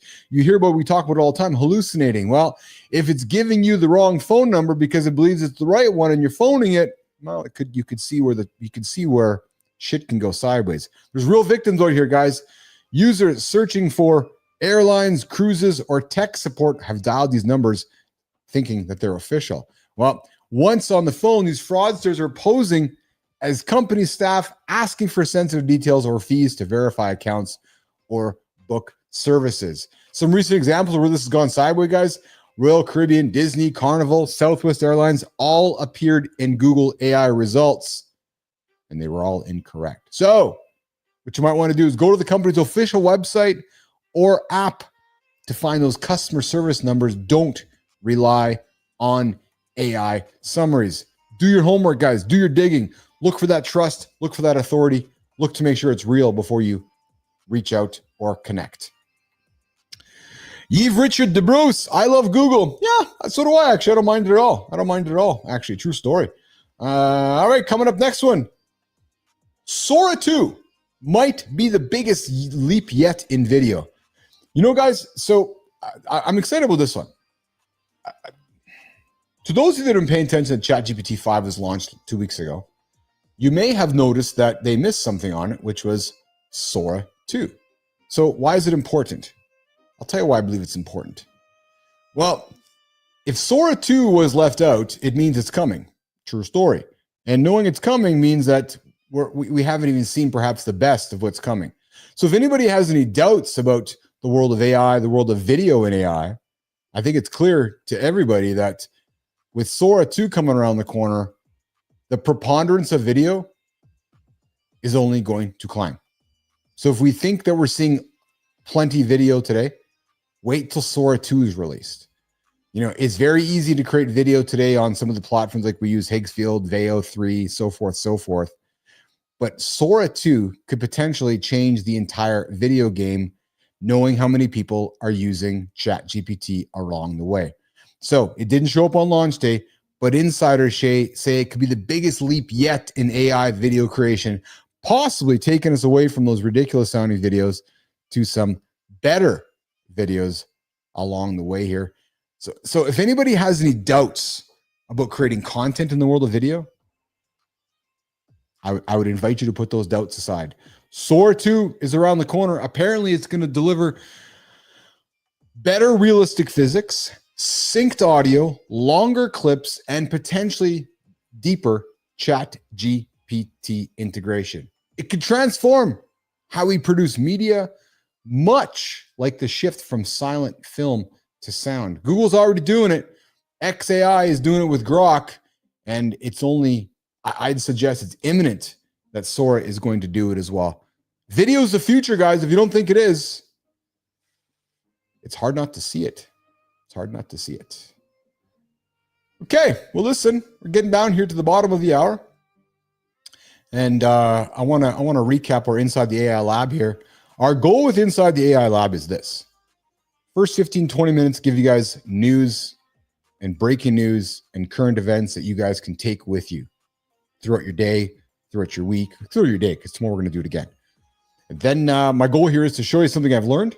Not going to do that today because I didn't learn anything this weekend. No, I was too busy building content. True story.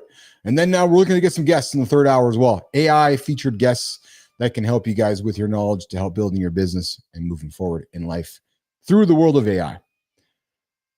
We are going to wrap it up though, Jimmy. Man, a good show here today. Yeah, and I agree, Lady Drew. Always be mindful of the information you're presented with. That's the true story. More than ever. Actually, I'll lean into that. My goal, my ambition, our vision for this platform, the Live Mornings in the Lab Network, is you guys will start your day at 7:30 Eastern Time with Matt Roof, continue with myself and the gang here at 8 o'clock Eastern Time, knowing that when you leave the live conversation, you've been entertained, you've got nuggets of information, and you might have some tactics that can help you get through the day. To do what? To achieve the biggest, hairiest, most audacious goals in your life. Maybe that's simply not hitting the snooze button. Maybe it's starting a business. Maybe it's waking up because you're stuck and you're like, I got to fucking do something different. Maybe it's climbing a mountain. Maybe it's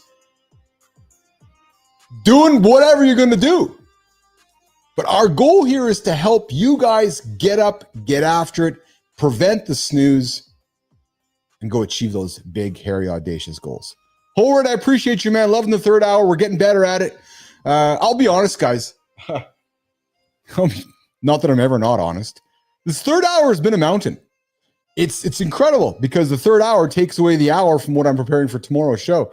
But I went into my day like this. True story. I said, okay, if we can get 30 minutes of that third hour in the bank, it makes it easier to get to that fourth hour. What's this? Wow, you have to be a little better than you know you had to get to that one. That what? I don't follow you, Eve. You have to be a little better than you know you have to get the one that. I don't follow you there, Eve. Let's see what you have to say there, brother. Eve, if you're not in the Mornings in the Lab community, hey, everyone with Shaken. We'd love to see you in the Mornings in the Lab community. Eve, Richard, DeBruce. You guys, hey, Eve, you want to join me? Why don't you call me right now? 431-300-3005. Come say hi. Come join the call just like Lady Drew Bozier did. 431-300-3005. I'll take your call. Say hello. We'd love to meet you and welcome you to the Mornings in the Lab community. If you haven't joined Matt Roof's show yet, Eve, I'd invite you to check that one out 7:30 Eastern Time right here on the channel. So you can make a phone call right now. We'll say hello. If not, I invite you to join our community. And if not, hey, Grok, should we say goodbye? What's going on, Grok?